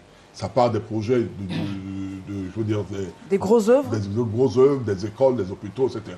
Et au financement des GIC, des dons des particuliers. D'accord. Oui, je pense qu'en regardant, n'est-ce pas, la structure des différents projets, n'est-ce pas, qui sont inscrits dans le BP 2016, d'un montant de 1525 milliards, sur un budget de 4234 millions, on se rend compte qu'il y a quand même un réel problème parce qu'il se pose un réel problème de la qualité des projets. Jusqu'à présent, même en le comparant avec les BIP des années précédentes, on se rend compte que le pourcentage qui va dans les projets, n'est-ce pas, qui ne sont pas générateurs de revenus, n'est-ce pas, occupe encore une portion très très importante. Certains ont même dit, n'est-ce pas, que c'est une façon, n'est-ce pas, de consommer toujours le budget, un peu comme le budget de fonctionnement qui ne sauve de rien. Ça, c'est toujours consommé à 100%. Donc, c'est un réel problème. Il ne faut pas le nier. Il y a un réel problème de la qualité des projets qui sont investis. Quand on parle de projets régénérateurs de revenus. Générateur de revenus, ça veut dire, par exemple, je prends le cas de la chaloupe. Non, je prends le cas de la chaloupe. Voilà un bon projet. Parce que c'est les pêcheurs qui vont s'en servir. Ils vont en mer, ils pêchent du poisson, ils ramènent. Lorsqu'on construit l'école, il y a quel... C'est ça le problème. Oui, le lampadaire. Pour la peau de lampadaire, il faut bien qu'on nous explique l'urgence. Parce qu'entre-temps, il y a le noir là-bas, il y a l'insécurité. En même temps aussi, il y a des entrepreneurs dynamiques qui veulent le financement pour réaliser, créer la richesse, employer les gens, et on n'y accorde pas l'importance. Moi, ça me pose un réel problème. Il faudrait mettre l'accent sur le financement des PME de manière rapide. Après la crise de 2008, on a vu comment les économies ont mis l'accent sur... Mais bien sûr, on peut à travers le BIP encourager des choses comme ça. D'accord. Je me retrouve à ce plateau. On veut financer les projets d'infrastructure. Ça ne génère pas tout de suite des revenus. Les gens sont au chômage. Les pauvres en 2015 ont augmenté d'1 million. De 7 millions en 2007, on a 8 millions de pauvres aujourd'hui. Selon l'INS. Le problème qu'il pose se résout dans les pays organisés, ou bien peut se résoudre même au Cameroun, parce qu'on appelle le débat d'orientation budgétaire à l'Assemblée. Parce que nous parlons d'un budget qui a été voté et promulgué. Quand c'est promulgué, c'est déjà une loi qui s'impose à tout le monde. On ne peut plus changer. Mais tout ce problème qui devait se régler lors du débat d'orientation budgétaire. Parce que jusqu'aujourd'hui, c'est l'exécutif seul qui fait des choix budgétaires. Ça devait être évalué à l'Assemblée. L'Assemblée devait revenir dessus, apprécier et même apporter des modifications profondes en rapport avec les besoins réels de la population. Parce que le budget est là pour les besoins de la population et pour la compétitivité de l'économie. D'accord. Par exemple, dans un village, on a choisi, parce qu'il y a une élite qui est de ce village, on a choisi de construire une autre salle de classe dans une école où 5 salles de classe sont déjà vides, on en ajoute 2. Alors qu'il y a le ponceau qui aurait permis aux enfants de l'autre côté de travailler, si vous voulez fréquenter, on a choisi plus de salles de classe ça, c'est un choix que l'exécutif a fait, qui a été influencé par les membres, par les fonctionnaires, enfin, je veux dire l'élite de l'administration. Oui. Cela devait être modifié, changé à l'Assemblée à travers le débat. D'accord, c'est bien compris. Alors, parce qu'à la fin, je suis d'accord. Parce qu'à la fin, n'est-ce pas, le motif qu'on avance par rapport au déploiement de ce BIP, c'est qu'on veut améliorer le bien-être des populations. Est-ce que le nouveau militaire, lui, pour le Moutazi a dit, mais comment améliorer, n'est-ce pas, ce bien-être quand on continue à orienter l'essentiel de notre budget d'investissement vers les projets qui ne sont pas générateurs de revenus. Merci à vous, vous avez compris. C'est pas le rôle de l'État. Mais l'État parler de l'utilité, pas de revenus. Le rôle de l'État, c'est de on est d'accord, mais maximiser la richesse. Les gars, vous avez la parole. Juste une seconde pour dire ceci. Et pour terminer mon sur cette voisin question de droite vient de me rejoindre un peu en réalité. Je vous ai dit tout à l'heure que dans le cadre dans le but d'orienter les projets utiles aux populations, le PNDP a organisé dans des communes des rencontres. Ils ont fait ce qu'on appelle le plan de développement communal, avec la participation des populations. Et dans ce cadre, dans le cadre des plans communaux de développement, effectivement, dans une ville, dans un village où il y avait deux salles de classe, les villageois vont vous dire non, on a besoin d'un pont au nom d'une troisième salle de classe. Oui. Parce qu'avant, ça venait du haut. Aujourd'hui, c'est les populations qui déterminent leurs besoins. Nous avons besoin des forages, nous avons besoin de l'eau, nous avons besoin de l'entretien routier, etc. Et sur cette base-là, le projet est monté et suivi. Donnez-moi l'occasion d'édifier davantage mon voisin de gauche. En réalité, ce dont il parle, c'est ce qui se passe au niveau local avec le PNDP. Mais pour l'élaboration du budget de l'État, cela ne se passe pas comme ça. Ça doit se passer comment? Non, je dis que jusque-là, ça ne se passe pas comme cela. Okay.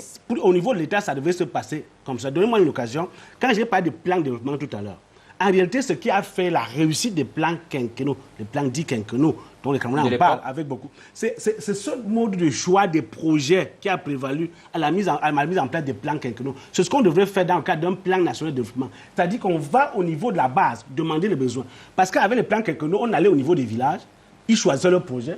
Ensuite, au niveau de l'arrondissement, on agrégé au niveau de la région, ainsi de suite. C'est ce qu'on devrait faire au niveau de l'État. D'accord. Je vais vous permettre de terminer là-dessus avec un mot. Oui, je termine là-dessus en le rejoignant, en disant que le mal est fait au sommet. C'est au niveau du choix, là, au niveau du vote, si tu veux, que le mal est fait. D'accord. Déjà à ce niveau, quand vous voyez l'orientation globale, vous voyez que le budget de fonctionnement prend 70% de notre... 65. Non, c'est 65. 70, arrêtons-nous là. N'entrons pas... Oui, n'entrons pas dans les détails. Le FMI a demandé de revoir les données statistiques. C'est à bon océan que je parle de 70. Peut-être que je me trompe. C'est ça. L'actuel budget d'investissement public, le budget de fonctionnement est supérieur au budget d'investissement. Mais bien sûr, mais c'est 65 milliards. Non, il m'a empêché d'atterrir. Quand j'avance des chiffres concernant, s'il vous plaît, quand j'avance des chiffres concernant le budget, il faut terminer. Oui, s'il vous plaît. Oui, j'ai terminé en disant que déjà l'orientation au sommet est mauvaise. Ce n'est pas avec une telle orientation qu'on peut atteindre l'émergence en 20 ans. Ça, c'est d'un. Et de deux, comme il le disait, les deux le disaient tout à l'heure, quand avec cette orientation au sommet, tout est faussé, à la base, tout est faussé aussi. C'est au sommet qu'on doit choisir la qualité de l'investissement. Ce n'est pas à la base. À la base, c'est la qualité de l'exécution du budget. Merci, monsieur. Au niveau de la base, s'il vous plaît. Aux populations d'être impliquées dans la m'amenez pas à reparler. Quand vous dites non, vous m'amenez à reparler de politique. Je vais vous dire que le circuit de la base au sommet a été faussé par les fraudes. Vous l'avez déjà dit, qui fait qu'on a des dirigeants illégitimes. Oui, c'est parce qu'ils me contraient. Non, pas du tout. Il m'a obligé à revenir sur ça. Je voulais juste te rassurer, pour sortir, que l'enveloppe allouée à l'investissement public cette année est en hausse hausse de 22,5% par rapport à l'année dernière. Et le BIP, lui seul, a 36% de cette enveloppe budgétaire globale contre 31% l'année dernière. C'est une augmentation qui prend en compte tous les projets qui sont en cours au Cameroun, notamment le plan d'urgence triennal. L'investissement est supérieur au fonctionnement. Maintenant, vous sortez. On vous dit que c'est 65%, c'est 70. Et avant, c'était même 75. La pause pour regarder ce reportage de la semaine qui a été réalisé à Mokolo par notre équipe de Yaoundé. Jeudi dernier, toute la ville de Yaoundé était en alerte. C'était une panique générale. Plusieurs dizaines de jeunes avaient pris d'assaut le commissariat de sécurité publique du 2e arrondissement là-bas. Ils ont d'abord attaqué ce commissariat avec des armes blanches avant de s'en prendre aux personnes et aux biens, donc des commerçants. Ils étaient visiblement très en colère, comme nous montrent Arnaud Guefak et Michel Foucault dans ce reportage.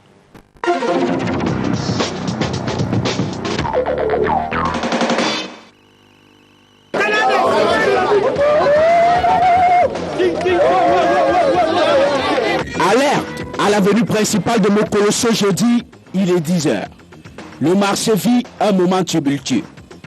Des bandits en plusieurs dizaines viennent de tenir en respect des commerçants et quelques éléments de force de l'ordre. On était presque 3 éléments. Bon, on a seulement vu comment un groupe de personnes est venu avec les cailloux. On a même essayé de fermer le portail. Bon, ils ont poussé le portail, ils ont même menacé le sentinelle. Jusqu'à enlever le chapeau du sentinelle, ils voulaient m'arracher l'arme même du sentinelle. Comme il était seul, bon, le permanent est sorti avec l'arme. Quand il a déclenché, c'est là ils ont pris fuite. En traversant maintenant la route, ils ont commencé à braquer, à ramasser les portefeuilles, les porte-monnaies. Le commissariat de sécurité publique du 2e arrondissement de Yaoundé comme cible, les brigands en fait sont venus venger l'un des leurs, décédé la veille à la suite d'une intervention de la police alors qu'il venait d'arracher le sac à main d'une dame. Le malfaiteur qui a été conduit à l'hôpital, malheureusement, a rendu l'âme. Échec de vengeance, repli en banque, colère sur les commerçants, braquage et pillage en série. Nous étions tous là. On a suivi un bruit qui venait vers le côté de Sentimental. Quand je me retourne, je vois 3 gars avec les longues photos qui étaient en train de chasser les gens. Ils sont dirigés d'abord vers la route. Ils ont commencé à braquer les taximans qui étaient là pour prendre les téléphones et l'argent. Ma petite soeur qui était à l'intérieur de la parfumerie, ils sont arrivés, ils ont arraché son sac, ils ont sorti la lame pour le blesser. Lorsqu'elle a supplié que pardon, laissez-moi tranquille, ils ont vidé tous les caisses, ramassé les téléphones, tout ce qui était à l'intérieur de la parfumerie comme objet, ils sont retournés et partis. Tout le monde qui était avec eux, ils avaient le couteau. Ce n'était pas un seul groupe. Parce qu'il y avait les autres qui sont sortis là-bas, les autres ici là, les autres dans notre secteur là. Le marché pendant plus d'1 heure est paralysé et fermé. Le sous-préfet de Yaoundé 2 est sur le terrain. L'intervention des forces de l'ordre avec des renforts nécessaires est immédiate sous l'œil vigilant et attentif du commandant de la Légion de gendarmerie et du délégué régional de la Sûreté nationale pour le sang. Ça, c'est un épiphénomène à la limite. Mais je dis que c'est un banditisme. Et ça, je vous ai dit qu'on va mettre la main sur tous ces bandits. Et je vous rassure que nous sommes sur de très bonnes pistes. Dispositif circonstanciel, plusieurs interpellations. Ceux qui ne présentaient apparemment pas de problème ont été immédiatement élargis. Nous avons pu retenir un certain nombre de personnes qui nous paraissent encore suspectes et les enquêtes se poursuivent. 4 blessés. Au bilan, des commerçants victimes, dont un grièvement admis ici au centre des urgences de Yaoundé. Le malade est arrivé avec une plaie profonde qui siégeait au niveau de la fosse lombaire droite. Il fallait absolument exclure certaines urgences, notamment une lésion des reins ou même une atteinte plus haute au niveau du poumon. Donc on a tout fait et le malade il est plus ou moins stable. Ordon des dangers. 11h10. Le sous-préfet de Yaoundé 2, après une réunion de crise, ordonne la réouverture du marché. Les activités commerciales doivent reprendre ici. Comme le cocorico du coq, les chansons du marché de Mokolo peuvent à nouveau retentir. Après le passage sous-préfet, le marché a repris dans de bonnes conditions. Nous leur disons merci pour cette intervention. Lorsque le peuple est en état d'alerte, ils ont intervenu au moment qu'il fallait. Et nous pensons que c'est une occasion qu'ils doivent renforcer la sécurité dans Yaoundé 2. Le renforcement de la sécurité ici, c'est en fait d'une vieille préoccupation.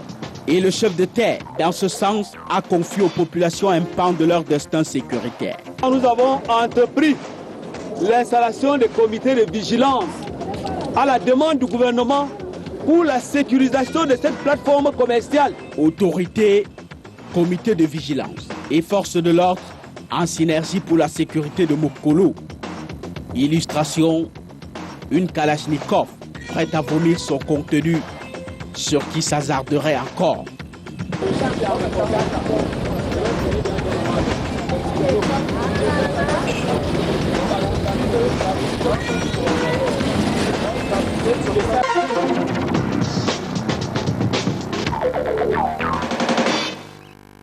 Arnaud Gueffac et surtout Michel Foucault, dont on vient de regarder les images et qui a été victime d'une agression quelques heures seulement après donc avoir tourné ces images.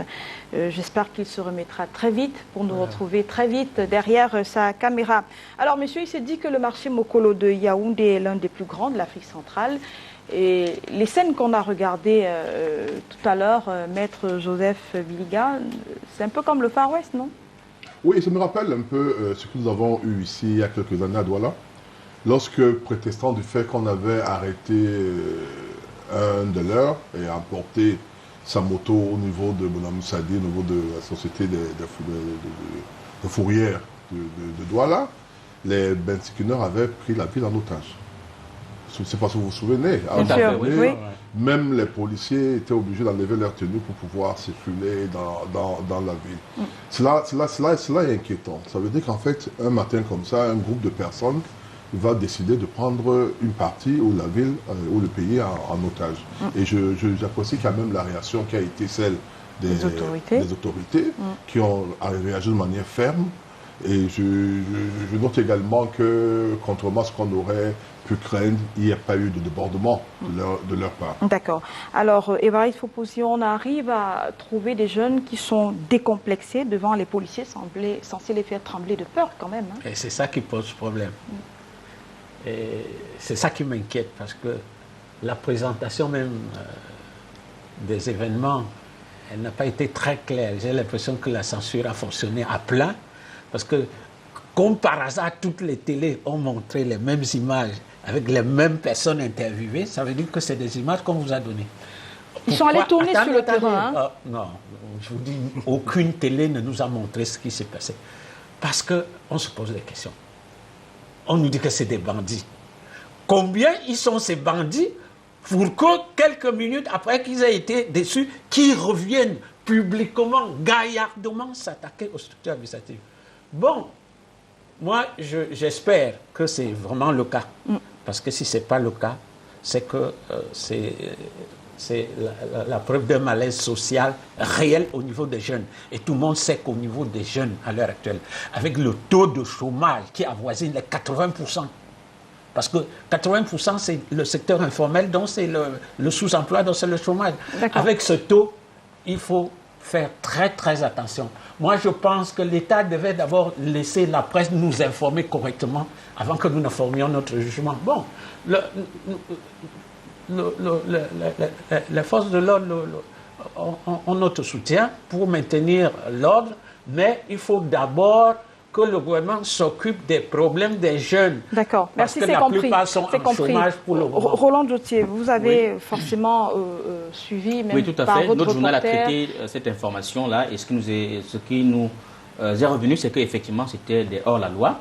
Mais, n'est-ce pas, en suivant cela, n'est-ce pas, avec un peu de recul, je n'ai pas été très, très scandalisé ou surpris de ce type d'attitude, parce que, en tant que reporter, j'ai eu à faire face à ces situations à Douala. Cette situation, selon moi, n'est-ce pas, m'a permis de comprendre qu'il y a un réel problème avec le programme gouvernemental, le programme social du gouvernement. J'ai l'impression que le gouvernement ne contrôle pas véritablement sa jeunesse.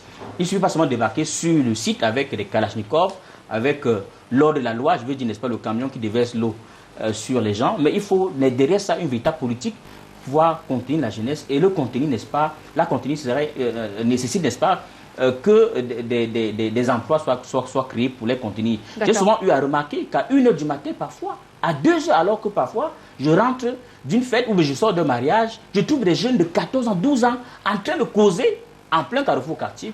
Et parfois, ils font peur. Vous débarquez au quartier, bonsoir, grand, il n'y a rien pour les pauvres. Vous mettez à 32 parce que vous dites que c'est des bandits. Or, c'est des jeunes qui vivent dans le quartier. Donc, il y a un vrai problème, n'est-ce pas? Et donc, comme ils sont désœuvrés, ils n'ont rien à faire, et tout ça, c'est vrai que ça ne suffit pas tout, mais il faudrait que l'État, n'est-ce pas, réfléchisse véritablement à ce problème-là. C'est-à-dire des jeunes qui se lèvent le matin et qui prennent tout le monde en otage, c'est pas normal. D'accord. Et ça craint. Ariel Nitedem, dans ce reportage, vous avez suivi le sous-préfet dire qu'on a instauré il y a quelque temps des équipes de comités de vigilance, y compris dans ce marché. Est-ce qu'ils peuvent apporter la sécurité dans une plateforme comme celle-là? Oui, la sécurité, elle serait éphémère. Il faut penser le problème, il est profond. Là où la police a quelque peu échoué, les comités de vigilance vont faire mieux? Non, il faut même si la police, même les comités de vigilance n'arriveraient jamais à ce problème. C'est un problème social. C'est un problème social. Il faut le penser. Et quand on parle de jeunes, ce n'est pas une seule tranche, c'est juste une tranche, mais il y a beaucoup de sections dans cette tranche-là. Donc on a des jeunes, il y a des plus jeunes qui devaient être à l'école. Il faut déjà s'assurer que les jeunes en âge de scolarisation sont à l'école. Et nous savons bien qu'il y a une politique au Cameroun qui rend l'éducation obligatoire. Il faut appliquer cette politique publique. Et ensuite, ces jeunes qui sont en âge de travailler, il faut pouvoir d'abord les former, les éduquer et les occuper. Il faut qu'il y ait quelque chose. Il y a tout un ministère, n'est-ce pas, dédié à la jeunesse.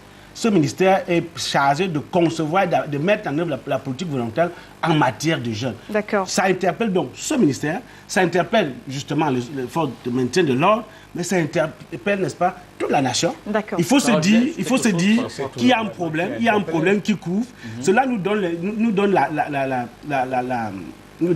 n'est-ce pas, l'idée que chez nous, ça peut prendre feu à tout moment. Il suffit d'une petite étincelle. C'est précaire, d'accord. Je voulais dire que, par exemple, moi j'ai eu à constater que, par exemple, qu'en journée, pendant que les gens sont supposés être en train de travailler, ou bien pendant que les gens sont en train de travailler, qu'il y a des millions de jeunes dans les quartiers en train de dormir. Ou bien qui parfois sont de fumer le cannabis. Ils ne sont pas occupés. Donc il faudrait que l'État déploie une politique qui permettrait de les occuper. D'accord. Le mot que j'ajoute aussi... Comment dormir après journée quand ils sont travaillés? Ils sont là pour travailler. Avec un dernier tour de table, monsieur. Le mot que j'ajoute aussi, c'est que la politique de gestion des jeunes a échappé à tout le monde, y compris au gouvernement. Et y compris à vous autres aussi. Oui, à tout le monde, j'ai dit à tout le monde. La preuve la plus patente, c'est les 47 000 emplois que le chef de l'État dit avoir créés. Là-dedans, 90%, c'est des acteurs du secteur informel, donc tous ces brigands à Yaoundé. Ça veut dire que dans les 300 000 emplois, l'État n'a rien créé et se contente d'enregistrer ce que le secteur privé, le secteur informel, qui est la preuve de l'échec de toutes les politiques de développement dans ce pays à ce jour. C'est le danger permanent. Il faut pousser. Merci pour votre réaction. S'il vous plaît, je voudrais que vous disiez un mot également d'un phénomène qui s'est produit cette semaine également, un phénomène qui rappelle également une grosse insécurité dans une partie de notre pays, dans la Damawa. Les prises d'otages à répétition inquiètent. Des bergers ont été enlevés cette semaine, des ravisseurs dont les hommes armés réclament jusqu'à 100 millions de francs CFA. Ils se sont adressés aux familles sans donner les délais, ni le lieu de l'échange des otages. Alors, je commence par vous, on va aller très vite en une phrase. C'est quoi le profil de ce type de personnes? Est-ce que c'est des coupeurs de route?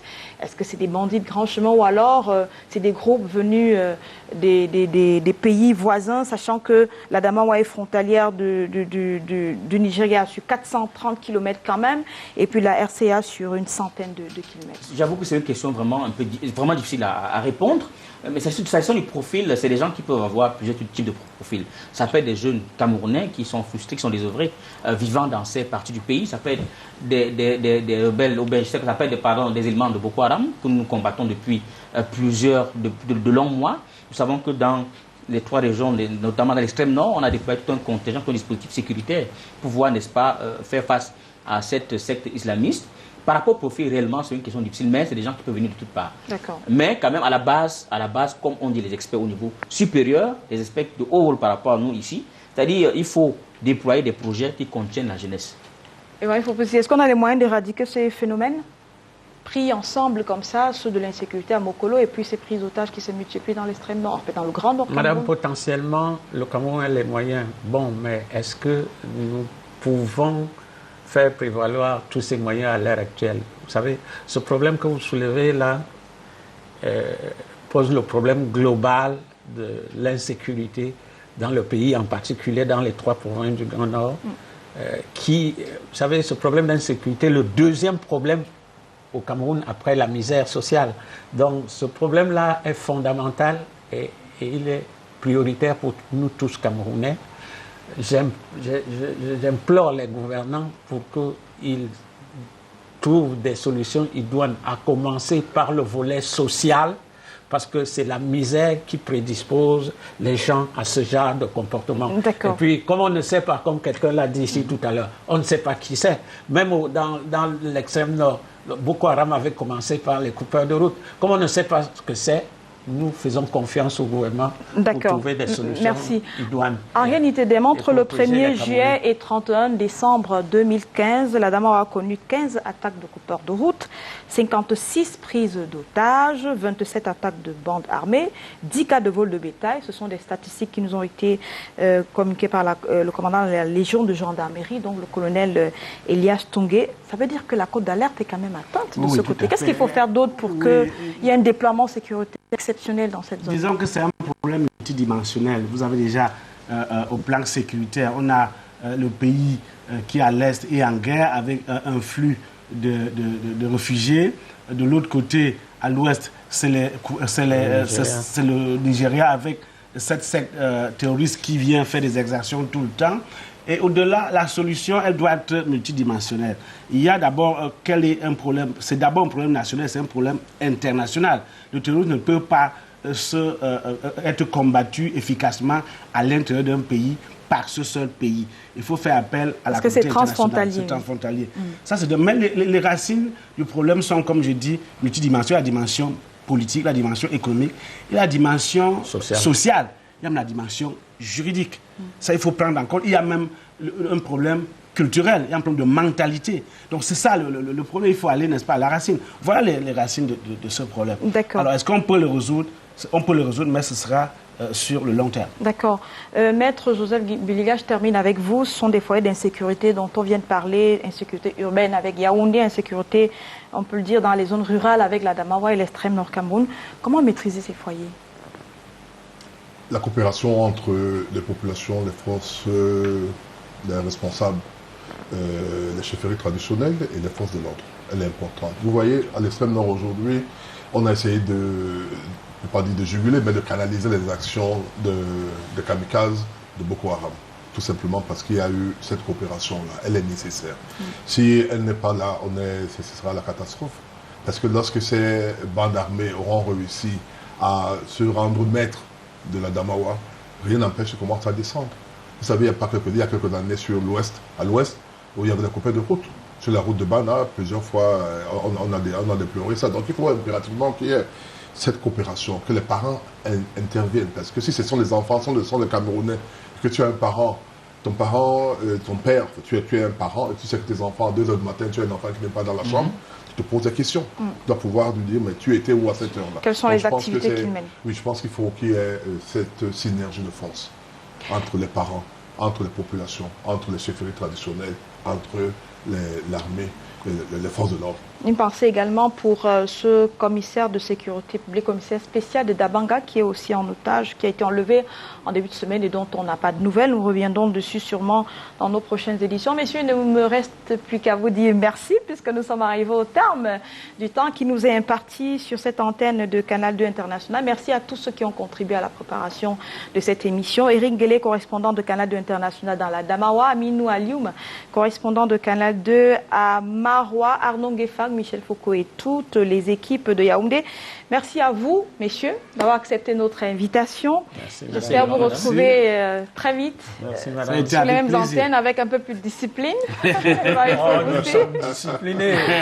À notre manière. Quand nous nous retrouvons entre nous, on se titille. Surtout que c'était pour faire prévaloir telle ou telle idée parce qu'on veut bien édifier le public. C'est le combat des idées.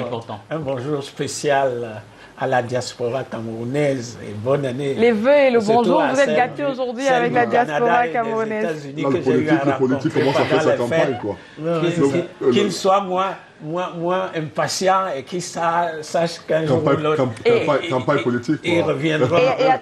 Honorable en campagne. Et à tous les téléspectateurs qui n'ont pas pu avoir les contenus de la page Facebook en même temps à l'écran, nous allons corriger cela dans les prochains jours. C'est noté avec toutes vos remarques.